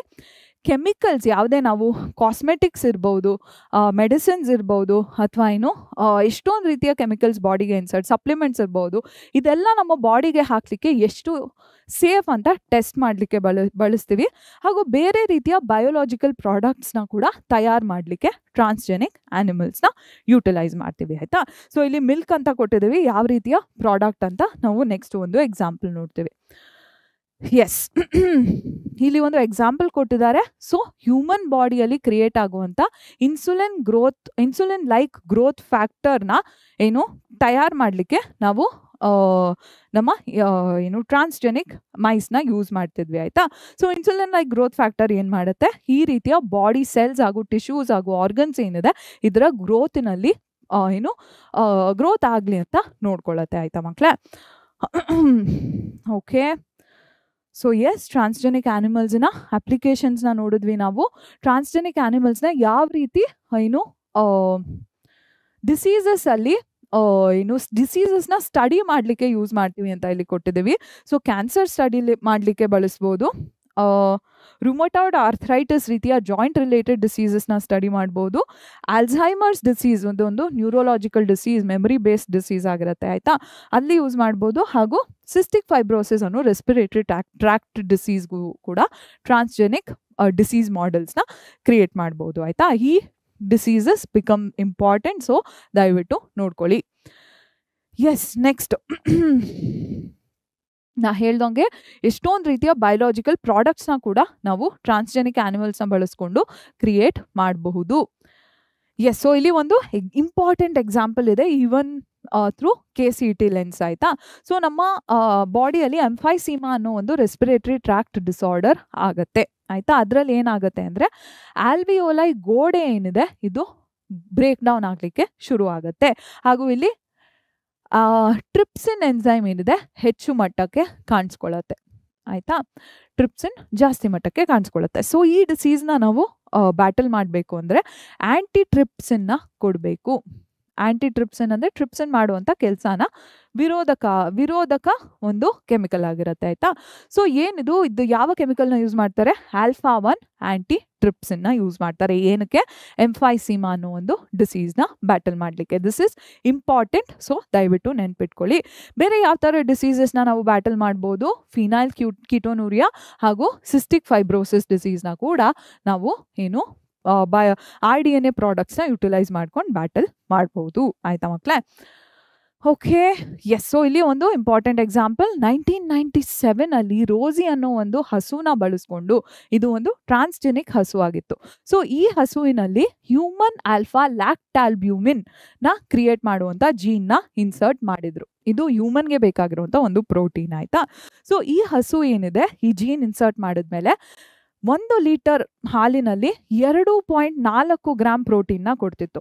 ಸೊ ಮಕ್ಕಳಿಗೆ ಈ ಹಾಲನ್ನು ಕೊಟ್ಟಾಗ ಮಕ್ಕಳಿಗೆ ಏನು ಶಿಶುಗಳೇನಿದ್ದಾವೆ ಅದರ ಪ್ರೋಟೀನ್ ನೀಡ್ಸ್ ಎಲ್ಲ ಮೀಟ್ ಆಗ್ತಿತ್ತು ಆಯಿತಾ ಮಕ್ಕಳೇ. ಸೊ ಆ ಮಗುವಿಗೆ ಈ ಹಾಲನ್ನ ರೋಸಿ ಇನ್ನು ಹಸುವಿನ ಹಾಲನ್ನ ಕೊಟ್ಟಾಗ ಮಗು ಇನ್ನು ಪೌಷ್ಟಿಕ ಆಹಾರ ಪಡಿತಿತ್ತಲ್ವಾ. ಸೊ ಇನ್ನು ಗಟ್ಟುಮುಟ್ಟಾಗಿ ಮಗುವಿನ ಬೆಳವಣಿಗೆ ಆಗ್ತಿತ್ತು ಆಯಿತಾ. ಓಕೆ, ನೆಕ್ಸ್ಟು ನಮ್ಮ ವ್ಯಾಕ್ಸಿನ್ ಸೇಫ್ಟಿ. ಸೊ ವ್ಯಾಕ್ಸಿನ್ಸ್ನೆಲ್ಲ ಸೇಫ್ ಆಗಿದೆಯಾ ಅಂತ ನೋಡಲಿಕ್ಕೆ ಈಗ ಹೆಚ್ಚುವರಿ ನಮ್ಮ ಮಂಕೀಸ್ ಮೇಲೆ ಟೆಸ್ಟ್ ಮಾಡ್ತಿರ್ತಾರೆ. ಬಟ್ ನಮ್ಮ ಜೆನೆಟಿಕಲಿ ಮಾಡಿಫೈಡ್ ಆರ್ಗ್ಯಾನಿಸಮ್ಸಿನ ಇನ್ನೂ ಹೆಚ್ಚು ಸಕ್ಸಸ್ಫುಲ್ ರೀತಿಯಲ್ಲಿ ಇಂಪ್ಲಿಮೆಂಟ್ ಮಾಡಿದಾಗ ಟ್ರಾನ್ಸ್ಜೆನಿಕ್ ಮೈಸ್ನ ನಾವು ಇನ್ಸ್ಟೆಡ್ ಆಫ್ ಮಂಕೀಸ್ನ ಯೂಸ್ ಮಾಡಬಹುದು ಅಂತ ಕೊಟ್ಟಿದ್ದಾರೆ. ಹಾಗೂ ಟ್ರಾನ್ಸ್ಜೆನಿಕ್ ಮೈಸ್ ಏನಿದೆ ಇದು ಕರೆಂಟ್ಲಿ ಪೋಲಿಯೋ ವ್ಯಾಕ್ಸಿನ್ನ ಟೆಸ್ಟ್ ಮಾಡಲಿಕ್ಕೆ ಯುಟಿಲೈಸ್ ಮಾಡ್ತಾರೆ. ಓಕೆನಾ. Okay, chemical safety. ಎಸ್, ನಾವು ಹಚ್ಚುವಂಥ ಕಾಸ್ಮೆಟಿಕ್ಸ್ ಆಗಿರ್ಬೋದು, ನಾವು ಯೂಸ್ ಮಾಡುವಂಥ ಟೂತ್ ಪೇಸ್ಟ್, ಇದರಲ್ಲೆಲ್ಲ ಕೆಮಿಕಲ್ಸ್ ಇರುತ್ತೆ ಅಲ್ವಾ ಮಕ್ಕಳೇ. ಸೊ ಇದರ ಟಾಕ್ಸಿಸಿಟಿ ಲೆವೆಲ್ಸ್ನ ಟೆಸ್ಟ್ ಮಾಡಲಿಕ್ಕೆ, ಇದು ಹ್ಯೂಮನ್ ಬಾಡಿಗೆ ಎಷ್ಟು ಸೇಫ್ ಆಗಿದೆ ಅಂತ ಟೆಸ್ಟ್ ಮಾಡಲಿಕ್ಕೆ ಕೂಡ ಟ್ರಾನ್ಸ್ಜೆನಿಕ್ ಆ್ಯನಿಮಲ್ಸಿನ ಬಳಕೆ ಆಗತ್ತೆ. ಎಸ್, ಸೊ ಈಗ ಬಯೋ ಎಥಿಕ್ಸ್ಗೆ ಬರೋಣ. ಸೊ ನಾವು ಯಾವುದೇ ಒಂದು ಆರ್ಗ್ಯಾನಿಸಮನ್ನು ಜೀನಲ್ಲಿ ಆಲ್ಟ್ರೇಷನ್ ಮಾಡ್ತಿದ್ದೀವಿ ಅಂದರೆ ಅದು it is not a natural process. So human beings ಎಷ್ಟು ರೀತಿಯ ಆ್ಯನಿಮಲ್ಸ್ ಮೇಲೆ ಟೆಸ್ಟ್ ಮಾಡ್ಬೋದು, ಹ್ಯೂಮನ್ ಬೀಯಿಂಗ್ಸ್ ನಡೆಸ್ತಿರುವಂತಹ ಈ RDNA ಟೆಕ್ನಿಕ್ಸ್ ಅಥವಾ ಈ RDNA ರಿಸರ್ಚಲ್ಲಿ ಏನೇ ವ್ಯಾಲಿಡಿಟಿ ಇದೆಯಾ, ಹಾಗೂ ಯಾವ ರೀತಿಯ ಆರ್ಗ್ಯಾನಿಸಮ್ಸ್ ಬಳಸ್ತಿದ್ದೀವಿ, ಹೇಗೆ ಬಳಸ್ತಿದ್ದೀವಿ, ಯಾವ ರೀತಿಯ ಪ್ರಾಡಕ್ಟ್ಸ್ ಕ್ರಿಯೇಟ್ ಮಾಡ್ತಿದ್ದೀವಿ, ಇದೆಲ್ಲ ಬಯೋ ಎಥಿಕ್ಸ್ ಅಡಿಗೆ ಬರುವಂಥ ಟಾಪಿಕ್ಸ್ ಆಗಿರುತ್ತೆ. ಎಥಿಕ್ಸ್ ಅಂದ್ರೇನು, ನೈತಿಕತೆ. ನಾವು ಮಾಡ್ತಿರುವಂತಹ ಕೆಲಸ ಏನಿದೆ ಇದು ಮಾರಲಿ ರೈಟ್ ಆಗಿದೆಯಾ ರಾಂಗ್ ಆಗಿದೆಯಾ ಅಂತ ಎಲ್ಲ ಬಯೋ ಎಥಿಕ್ಸಲ್ಲಿ ಕವರ್ ಆಗುತ್ತೆ ಆಯಿತಾ ಮಕ್ಕಳೇ. ಓಕೆನಾ. ಎಸ್, ಸೊ ಬಯೋ ಎಥಿಕ್ಸ್ ಅನ್ನೋದು ಡೆಫಿನೇಷನ್ನ ಇಲ್ಲಿ ನೋಡ್ಕೊಳ್ಳಿ. Deals with ethical and value issues that have surfaced due to the rapid development of science, technology and medicine. ಓಕೆನಾ. ಸೊ ಈ ರೀತಿಯ ಫೀಲ್ಡ್ಸಿನಲ್ಲಿ, ವಿಜ್ಞಾನ, ತಂತ್ರಜ್ಞಾನ ಹಾಗೂ ಮೆಡಿಸಿನ್ ರೀತಿಯ ಫೀಲ್ಡ್ಸಿನಲ್ಲಿ ನೈತಿಕತೆಯ ಇಶ್ಯೂ ಏನಿದೆ ಇದನ್ನು ಬಯೋ ಎಥಿಕ್ಸ್ ಅಂತ ಕರಿತೀವಿ. ಓಕೆ, ಸೊ ನಾ ಹೇಳಿದೆ ಅಲ್ವಾ, ಸೊ ಯಾವ ರೀತಿಯ ಆರ್ಗ್ಯಾನಿಸಮ್ಸ್ ಮೇಲೆ ಮಾಡ್ಬೋದು, ಯಾವ ರೀತಿಯ ಪ್ರಾಡಕ್ಟ್ಸ್ ಕ್ರಿಯೇಟ್ ಮಾಡ್ಬೋದು, ಹಾಗೂ ಯಾವ ರೀತಿಯ ಪ್ರೊಸೀಜರ್ಸ್ ಕ್ಯಾರಿ ಔಟ್ ಮಾಡ್ಬೋದು, ಇದನ್ನೆಲ್ಲ ಕಂಟ್ರೋಲ್ ಮಾಡುವಂಥ ಕಮಿಟಿನ ನಾವು ಜೆನೆಟಿಕ್ ಇಂಜಿನಿಯರಿಂಗ್ ಅಪ್ರೇಸಲ್ ಕಮಿಟಿ ಅಂತ ಕರಿತೀವಿ. ಪ್ರೀವಿಯಸ್ಲಿ ಇದನ್ನ ಜೆನೆಟಿಕ್ ಇಂಜಿನಿಯರಿಂಗ್ ಅಪ್ರೂವಲ್ ಕಮಿಟಿ ಅಂತ ಕರಿತಿದ್ರು. So this is important. So safety standards ಹಾಗೂ ರೆಗ್ಯುಲೇಷನ್ನ ಈ ಕಮಿಟಿ ನಡೆಸುತ್ತೆ. ಯಾವ ರೀತಿಯ ಸೇಫ್ಟಿ ಥ್ರೆಟ್ಸ್ ಇದೆ, ಯಾವ ರೀತಿಯ ಪ್ರಾಸೆಸ್ನ ಯಾವ ರೀತಿ ರೆಗ್ಯುಲೇಟ್ ಮಾಡಬೇಕು ಅಂತ ಎಲ್ಲ ಈ ಕಮಿಟಿ ಡಿಸೈಡ್ ಮಾಡುತ್ತೆ. ದಿಸ್ ಇಸ್ ಇಂಪಾರ್ಟೆಂಟ್, ನೆನ್ಪಿಟ್ಕೊಳ್ಳಿ. ಓಕೆ ಓಕೆ, ಸೊ GMOs ಹಾಗೂ ಅದರ ಅಸೋಸಿಯೇಟ್ ಪ್ರಾಡಕ್ಟ್ಸ್ನ ರೆಗ್ಯುಲೇಟ್ ಮಾಡುವಂಥ ಒಂದು ಕಮಿಟಿ. ಸೊ ನಾವು ಯಾವುದೇ ರಿಸರ್ಚ್ ಮಾಡ್ತೀವಿ ಅಂದರೆ ಈ ಕಮಿಟಿಗೆ ಪ್ರಪೋಸಲ್ನ ಸಬ್ಮಿಟ್ ಮಾಡಬೇಕು. ಈ ರೀತಿ ರಿಸರ್ಚ್ ಮಾಡ್ತೀವಿ, ಇಷ್ಟು ಪ್ರಾಡಕ್ಟ್ಸ್ನ ಬಳಸ್ಕೋತೀವಿ, ಈ ಆರ್ಗ್ಯಾನಿಸಮ್ನ ಬಳಸ್ಕೋತೀವಿ ಅಂತ ಕಮಿಟಿಗೆ ಪ್ರಪೋಸಲ್ನ ಕಳಿಸ್ಬೇಕು. ಆ ಕಮಿಟಿ ಅಪ್ರೂವಲ್ ಕೊಟ್ಟ ಮೇಲೆ ಮಾತ್ರ ರಿಸರ್ಚ್ನ ಕ್ಯಾರಿ ಔಟ್ ಮಾಡ್ಬೋದು. Yes, next biopiracy. ಬಯೋಪೈರಸಿ ಅಂದ್ರೇನು? ಯಾವುದೇ ಒಂದು ಕಂಟ್ರಿಯ ರಿಸೋರ್ಸ್ನ ಅವರ ಪರ್ಮಿಷನ್ ಇಲ್ಲದೆ ನಮ್ಮದು ಅಂತ ಬಳಸ್ಕೊಳಕ್ಕೆ ಸ್ಟಾರ್ಟ್ ಮಾಡಿದ್ರೆ ಆ ಆ್ಯಕ್ಟನ್ನ ನಾವು ಬಯೋಪೈರಸಿ ಅಂತ ಕರಿತೀವಿ. ಓಕೆನಾ? ಸೊ ಇದು ಯಾವಾಗ ಕಾಣಿಸಿತ್ತು ಅಂದರೆ ನಮ್ಮ ದೇಶದಲ್ಲಿ ಬಾಸ್ಮತಿ ರೈಸ್ ಏನಿದೆ ಇದು ತುಂಬ ಇಂಪಾರ್ಟೆಂಟ್ ಒಂದು ರಿಸೋರ್ಸ್ ಆಗಿರುತ್ತೆ. ಆ್ಯಕ್ಚುಲಿ ನಮ್ಮ ದೇಶದಲ್ಲಿ 2 ಲಕ್ಷ ವೆರೈಟಿ ಅಕ್ಕಿದು ಇರುತ್ತೆ, ಇದರಲ್ಲಿ 27 ವೆರೈಟಿ ಬಾಸ್ಮತಿದು ಇರುತ್ತೆ. ಸೊ ಒಂದು ಅಮೇರಿಕನ್ ಕಂಪನಿ ಏನು ಮಾಡ್ತು ಅಂದರೆ 1997 ರೋಸಿಕಾವ್ ಕೂಡ 1997 ಅನ್ಸುತ್ತಲ್ವಾ. ಸೊ ಈ ಅಮೇರಿಕನ್ ಕಂಪನಿ ಏನು ಮಾಡ್ತು, ಇಂಡಿಯನ್ ಬಾಸ್ಮತಿ ವೆರೈಟಿನ ತೊಗೊಂಡು ಹೋಗಿ, ಅಂದರೆ ಅದರ ಜೀನ್ ಇನ್ಫಾರ್ಮೇಷನ್ ಎಲ್ಲ ತೊಗೊಂಡು ಹೋಗಿ ಅವರ ಒಂದು semi dwarf variety of rice. Semi dwarf ಅಂದರೆ ಅತಿ ಕುಳ್ಳಾನೂ ಇರಲ್ಲ, ಅತಿ ಉದ್ದಾನೂ ಇರಲ್ಲ ಪ್ಲಾಂಟು. ಸೊ ಈ ರೀತಿಯ ಒಂದು ವೆರೈಟಿ ಒಟ್ಟಿಗೆ ಕ್ರಾಸ್ ಮಾಡಿಬಿಟ್ಟು ಬಂದಿರುವಂತಹ ನ್ಯೂ ವೆರೈಟಿ ಏನಿದೆ ಇದು ನಮ್ಮದು ಅಂತ ಬಯೋಪೇಟೆಂಟ್ ಹಾಕೊಂಡ್ಬಿಡ್ತು. ಪೇಟೆಂಟ್ ಅಂದ್ರೇನು? ಯಾವುದೇ ಒಂದು ಹೊಸ ಆವಿಷ್ಕಾರ ಅಥವಾ ಹೊಸ ವಸ್ತು ನಮ್ಮದು, ಇದನ್ನು ಬಳಸಬೇಕಂದ್ರೆ ನಮ್ಮ ಪರ್ಮಿಷನ್ ತಗೋಬೇಕು ಅನ್ನೋ ಒಂದು ಡಾಕ್ಯುಮೆಂಟ್ ಆಗಿರಲಿ ಅಥವಾ ಅನ್ನೋ ಒಂದು ಪ್ರಾಸೆಸ್ ಆಗಿರಲಿ, ಇದನ್ನ ಬಯೋಪೇಟೆಂಟಿಂಗ್ ಅಂತ ಕರಿತೀವಿ. ಸೊ ಬಯೋಪೇಟೆಂಟ್ ತೊಗೊಂಡ್ಬಿಡ್ತು. ಓಕೆನಾ? ಸೊ ಆಗ ನಮ್ಮ ದೇಶದಲ್ಲಿ ಸಾವಿರಾರು ವರ್ಷಗಳಿಂದ ಬಳಸ್ತಿರುವಂಥ ಬಾಸ್ಮತಿ ಅಕ್ಕಿನ ನಮ್ಮ ರೈತರೇ ಬೆಳಿಬೇಕು ಅಂದರೆ ಈ ಅಮೇರಿಕನ್ ಕಂಪನಿ ಹತ್ರ ಪರ್ಮಿಷನ್ ತಗೋಬೇಕಾಗಿತ್ತು. ಸೊ ಆಗ ಏನಾಯಿತು, ನಮ್ಮ ಗೌರ್ಮೆಂಟ್ ಇದು ನಡೆಯಲ್ಲ, ಇದು ಓಕೆ ಅಲ್ಲ, ಇದು ಬಯೋಪೈರಸಿ ಅಂತ ಕೇಸ್ನ ಫೈಲ್ ಮಾಡಿ ಅಲ್ಲ ನಮ್ಮ ರೈಟ್ಸ್ನ ವಾಪಸ್ ತೊಗೊಂಡು ಬಂತು. ಓಕೆನಾ? ಸೊ ಇದು ಬರೀ ಅಕ್ಕಿಯಲ್ಲಿ ಆಗಿಲ್ಲ, ನೀಮ್ ರೀತಿಯ ಗಿಡದಲ್ಲೂ ಆಗಿದೆ. ನಿಮಗೆ ಗೊತ್ತು, ನಮಗೆ ತುಂಬ ಮೆಡಿಸಿನಲ್ ಫಂಕ್ಷನ್ಸ್ ಇರುವಂಥ ಒಂದು ಗಿಡ, ಹಾಗೂ ಇದನ್ನು ನಾವು ಹಲ್ಲು ಉಜ್ಲಿಕ್ಕೆ ಎಲ್ಲ ಪುರಾತನ ಕಾಲದಿಂದ ಬಳಸ್ಕೊಂಡು ಬಂದಿದ್ದೀವಿ. ಆಯಿತಾ? ಸೊ 1994 ಏನಾಯಿತು ಅಂದರೆ ಯಾವುದೋ ಒಂದು USA ಫರ್ಮ್ ಏನಿದೆ ಅದು ನೀಮಿಂದ ಒಂದು ಇನ್ಸೆಕ್ಟಿಸೈಡ್ನ ಡೆವಲಪ್ ಮಾಡಿಬಿಡ್ತು. ಆಯಿತಾ? ಹಾಗೂ ಇದು ನಮ್ಮದು ಅಂತ ಕ್ಲೇಮ್ ಮಾಡಲಿಕ್ಕೆ ಶುರು ಮಾಡ್ತು, ಹಾಗೂ ಇದನ್ನು ಮಾರ್ಕೆಟಿಗೆಲ್ಲ ರಿಲೀಸ್ ಮಾಡ್ತು. ಆಗ ಏನು ಮಾಡ್ತು, ನಮ್ಮ Indians var aware of the neem plant medicinal benefits and the firm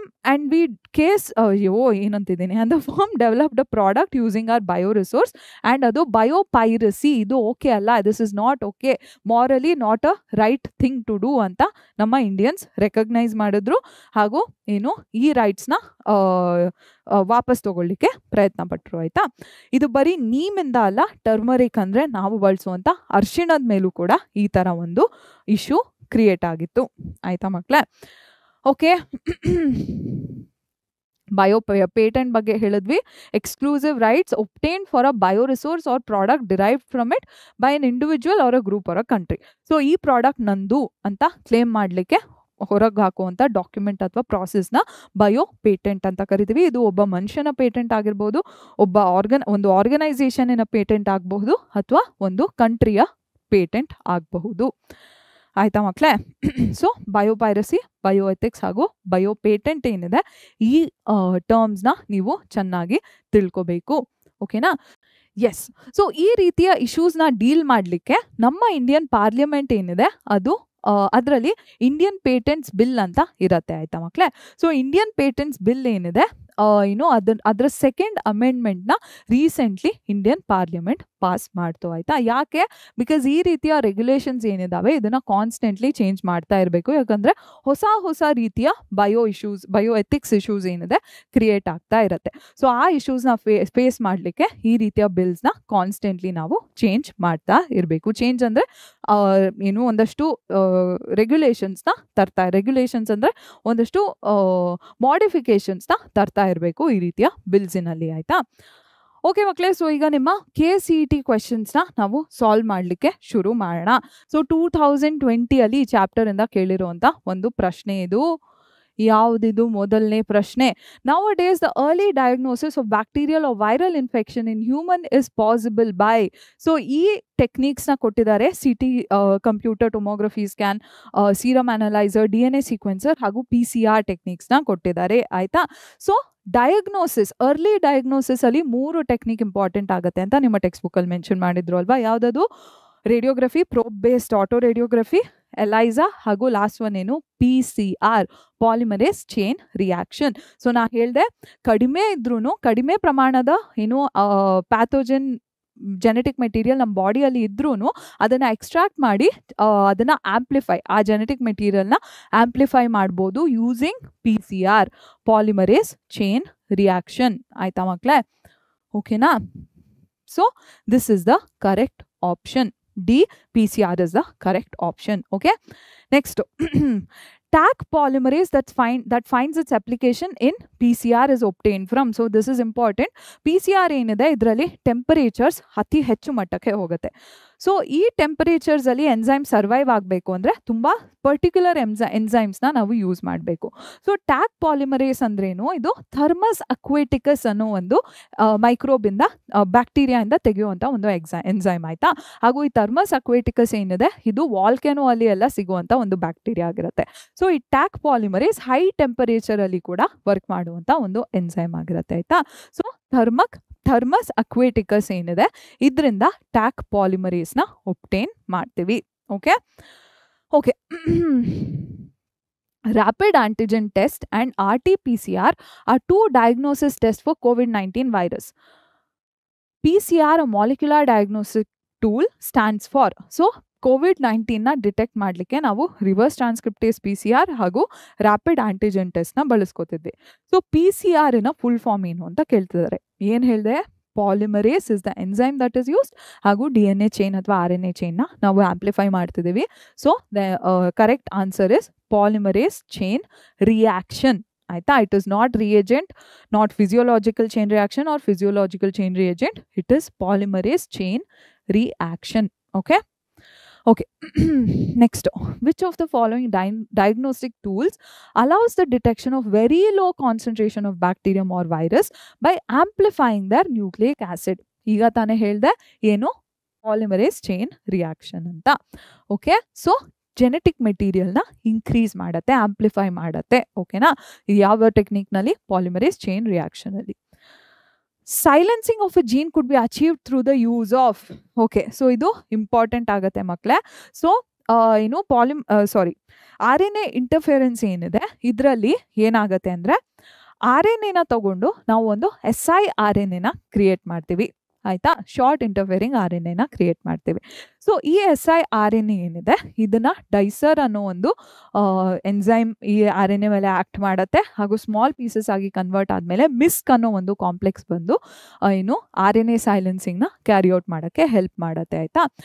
so ಈಗ ನಾವು ಶಾರ್ಟ್ ಇಂಟರ್ಫಿಯರಿಂಗ್ RNAನು ಬಳಸ್ಕೋತೀವಿ ಹಾಗೂ ಆಂಟಿಸೆನ್ಸ್ RNAನು ಬಳಸ್ಕೋತೀವಿ ಈ ಟೆಕ್ನಿಕಲ್ಲಿ. ಆಂಟಿಸೆನ್ಸ್ RNA ಅಂತ ಏನಕ್ಕೆ ಕರಿತಿದ್ದೀವಿ? ಯಾಕಂದರೆ ಟೆಂಪ್ಲೇಟ್ ಸ್ಟ್ಯಾಂಡ್ ಮೇಲೆ ಬೇಸ್ಡ್ ಆಗಿರುತ್ತೆ ಆಯ್ತಾ.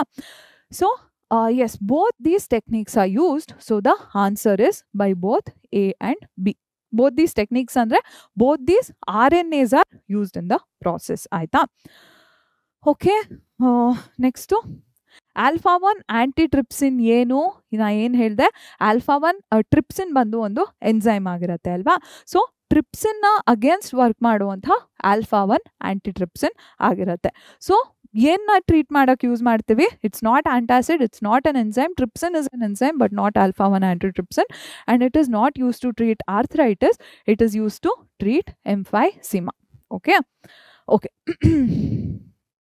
Next question, silencing of specific mRNA in RNA interference is done by.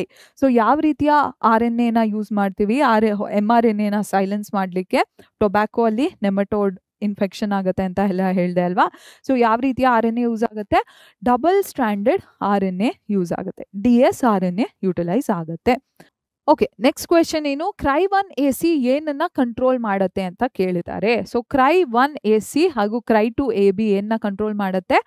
Cotton ball worm ನ ಕಂಟ್ರೋಲ್ ಮಾಡುವಂತ BT ಟಾಕ್ಸಿನ್ ನ ಪ್ರೊಡ್ಯೂಸ್ ಮಾಡುವಂತ ಒಂದು ಜೀನ್ ಆಗಿರುತ್ತೆ, ಆಯ್ತಾ. ಹಾಗೂ Cry1AB ಕಾರ್ನ್ ಬೋರರ್ ನ ಕಂಟ್ರೋಲ್ ಮಾಡುತ್ತೆ, ಆಯ್ತಾ. ಓಕೆ, ನೆಕ್ಸ್ಟ್ ADA ಡೆಫಿಷಿಯನ್ಸಿ ಏನ್ರಿಂದ ಕ್ಯೂರ್ ಮಾಡ್ತಾರೆ? 3 ಟೈಪ್ಸ್ ಆಫ್ ಮೆಥಡ್ಸ್ ಹೇಳಿದೆ: gene therapy, enzyme replacement therapy or bone marrow transplantation, ಆಯ್ತಾ. ಸೊ ಏನು ಬ್ಲಡ್ ರಿಲೇಟೆಡ್ ಒಂದು ಡಿಫೆಕ್ಟ್ ಆಗಿರೋದ್ರಿಂದ ಬೋನ್ ಮ್ಯಾರೋ ಟ್ರಾನ್ಸ್ಪ್ಲಾಂಟೇಷನ್ ಇಂದ ದಿಸ್ ಕ್ಯಾನ್ ಬಿ ಕ್ಯೂರ್ಡ್, ಆಯ್ತಾ ಮಕ್ಕಳೇ. Okay, next, which of the following is based upon the principle of antigen antibody interaction? ನಾ ಏನು ಹೇಳಿದೆ, ಎಲೈಸಾ ಅನ್ನೋ ಒಂದು ಟೆಕ್ನಿಕ್ನಲ್ಲಿ ಸ್ಪೆಸಿಫಿಕ್ ಆಂಟಿಜೆನ್ಗೆ ಸ್ಪೆಸಿಫಿಕ್ ಆಂಟಿಬಾಡಿ ಬೈಂಡ್ ಆಗುತ್ತೆ, ಹಾಗೂ ಸೆಕೆಂಡ್ರಿ ಆಂಟಿಬಾಡಿ ಏನಿದೆ ಇದು ಎನ್ಸೈಮ್ ಲಿಂಕ್ಡ್ ಆಗಿರುತ್ತೆ, ಹಾಗೂ ನಾವು ಸಬ್ಸ್ಟ್ರೇಟ್ ಏನು ಹಾಕ್ತೀವಿ ಅದರ ಬ್ರೇಕ್ ಡೌನ್ ದ ಪ್ರಾಡಕ್ಟ್ ಬಂದು ಕಲರ್ ಕಾಣಿಸ್ಕೊಳ್ಳುತ್ತೆ ಅಂದೆ ಅಲ್ವಾ. So ELISA or enzyme linked immunosorbent assay ಏನಿದೆ, it is based on antigen antibody interaction. Which among the following is use to treat emphysema? ನಾ ಈಗ ತಾನೇ ಹೇಳಿದೆ, ಹ್ಯೂಮನ್ ಹಾರ್ಮೋನ್ α1 ಆಂಟಿಟ್ರಿಪ್ಸಿನ್ ಏನಿದೆ this is use to treat emphysema, ಆಯ್ತಾ. Next, in mature insulin which of the peptide is not present? Proinsulin ಅಲ್ಲಿ all 3 chains ಇರುತ್ತೆ, ABC chain ಇರುತ್ತೆ. Mature insulin ಅಲ್ಲಿ ಬರೀ A and B ಚೈನ್ ಇರುತ್ತೆ, C peptide ಇರೋದಿಲ್ಲ. So which of the peptide is not present ಅಂತ ಕೇಳಿದ್ದಾರೆ. So ಗಮನ ಕೊಟ್ಟು ಆನ್ಸರ್ನ ಮಾಡಬೇಕು. Next, a scientist wants to produce virus free plant in tissue culture. Virus free ಆಗಿರುವಂಥ ಒಂದು ಪ್ಲಾಂಟ್ನ ಒಬ್ಬ ಸೈಂಟಿಸ್ಟ್ ಗ್ರೋ ಮಾಡಬೇಕಂತ ಅನ್ಕೋತಿರ್ತಾನೆ. Which part of the plant will use as an explant? So ಯಾವ ರೀತಿಯ ಪಾರ್ಟ್ನ ಎಕ್ಸ್ಪ್ಲಾಂಟ್ ಆಗಿ ಬಳಸ್ಕೋತಾರೆ ಅವರು ಅಂತ ಕೇಳ್ತಿದ್ದಾರೆ. ಮೆಚೋರ್ಡ್ ಸ್ಟೆಮ್ನ ಬಳಸ್ಕೋತಾರ, axillary meristem, apical meristem, mesophyll ಸೆಲ್ನ ಬಳಸ್ಕೋತಾರ? ಏನು ಕರೆಕ್ಟ್ ಆದ ಆಪ್ಷನ್ ಏನು ಅಂತ ಕೇಳ್ತಿದ್ದಾರೆ. ನಾ ಹೇಳ್ದಂಗೆ ಮೆರಿಸ್ಟಮ್ ಅಲ್ಲಿ ಮಾತ್ರ ಇನ್ಫೆಕ್ಷನ್ ಕಾಣೋದಿಲ್ಲ, because they are rapidly dividing cells. So ಏನಿದು ಅದು ಎಪಿಕಲ್ ಮೆರಿಸ್ಟಮ್ ಆಗೋ ಆಗಿರ್ಬೋದು, ಆಕ್ಸಿಲರಿ ಮೆರಿಸ್ಟಮ್ ಆಗೋ ಆಗಿರ್ಬೋದು. ಸೊ ಆನ್ಸರ್ ಏನಿರುತ್ತೆ ಮಕ್ಕಳೇ? It is D, B and C ಆಗಿರುತ್ತೆ, ಆಯ್ತಾ. Next, some strains of Bacillus thuringiensis produce proteins that kill insects. So ಒಂದಷ್ಟು ಬ್ಯಾಸಿಲಸ್ ಥುರಿಂಜಿಯನ್ಸಿಸ್ ಆರ್ಗ್ಯಾನಿಸಮ್ಸ್ ಏನಿದ್ದಾವೆ, ಬ್ಯಾಕ್ಟೀರಿಯಾ ಏನಿದ್ದಾವೆ, ಅವು ಇನ್ಸೆಕ್ಟ್ನ ಸಾಯಿಸುವಂಥ ಪ್ರೋಟೀನ್ನ ಪ್ರೊಡ್ಯೂಸ್ ಮಾಡುತ್ತೆ. Which one of the following is not killed by the proteins of bacillus thuringiensis ಅಂತ ಕೇಳ್ತಿದ್ದಾರೆ. ನಾ ಹೇಳಿದೆ, ಏನು ಹೇಳಿದೆ ಇಲ್ಲಿ ನೆನ್ಪು ಮಾಡ್ಕೊಳ್ಳಿ, LCDBMW. ಓಕೆ, ಸೊ ಇದರಲ್ಲಿ ಬೀಟಲ್ಸ್ BMW ಉಲ್ಟಾ LCDBMW, ಆಯ್ತಾ. ಸೊ ಕಾಟನ್ ಬಾಲ್ ವಾರ್ಮ್ ಅಂತೂ ಇದ್ದೇ ಇರುತ್ತೆ. BT ಕಾಟನ್ ಅಲ್ಲಿ cotton bollworm ಕಾಣಿಸ್ಕೊಳ್ಳುತ್ತೆ.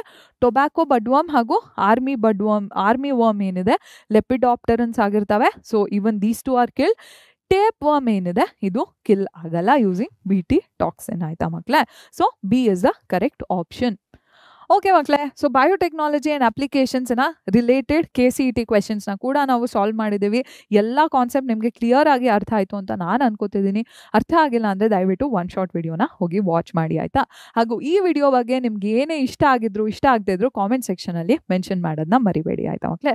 So thank you ಇವತ್ತಿನ ವಿಡಿಯೋನ ಬಂದು ಜಾಯ್ನ್ ಆಗಿದ್ದಕ್ಕೆ ಹಾಗೂ ವಿಡಿಯೋನ ಕೊನೆವರೆಗೂ ನೋಡಿದ್ದಕ್ಕೆ.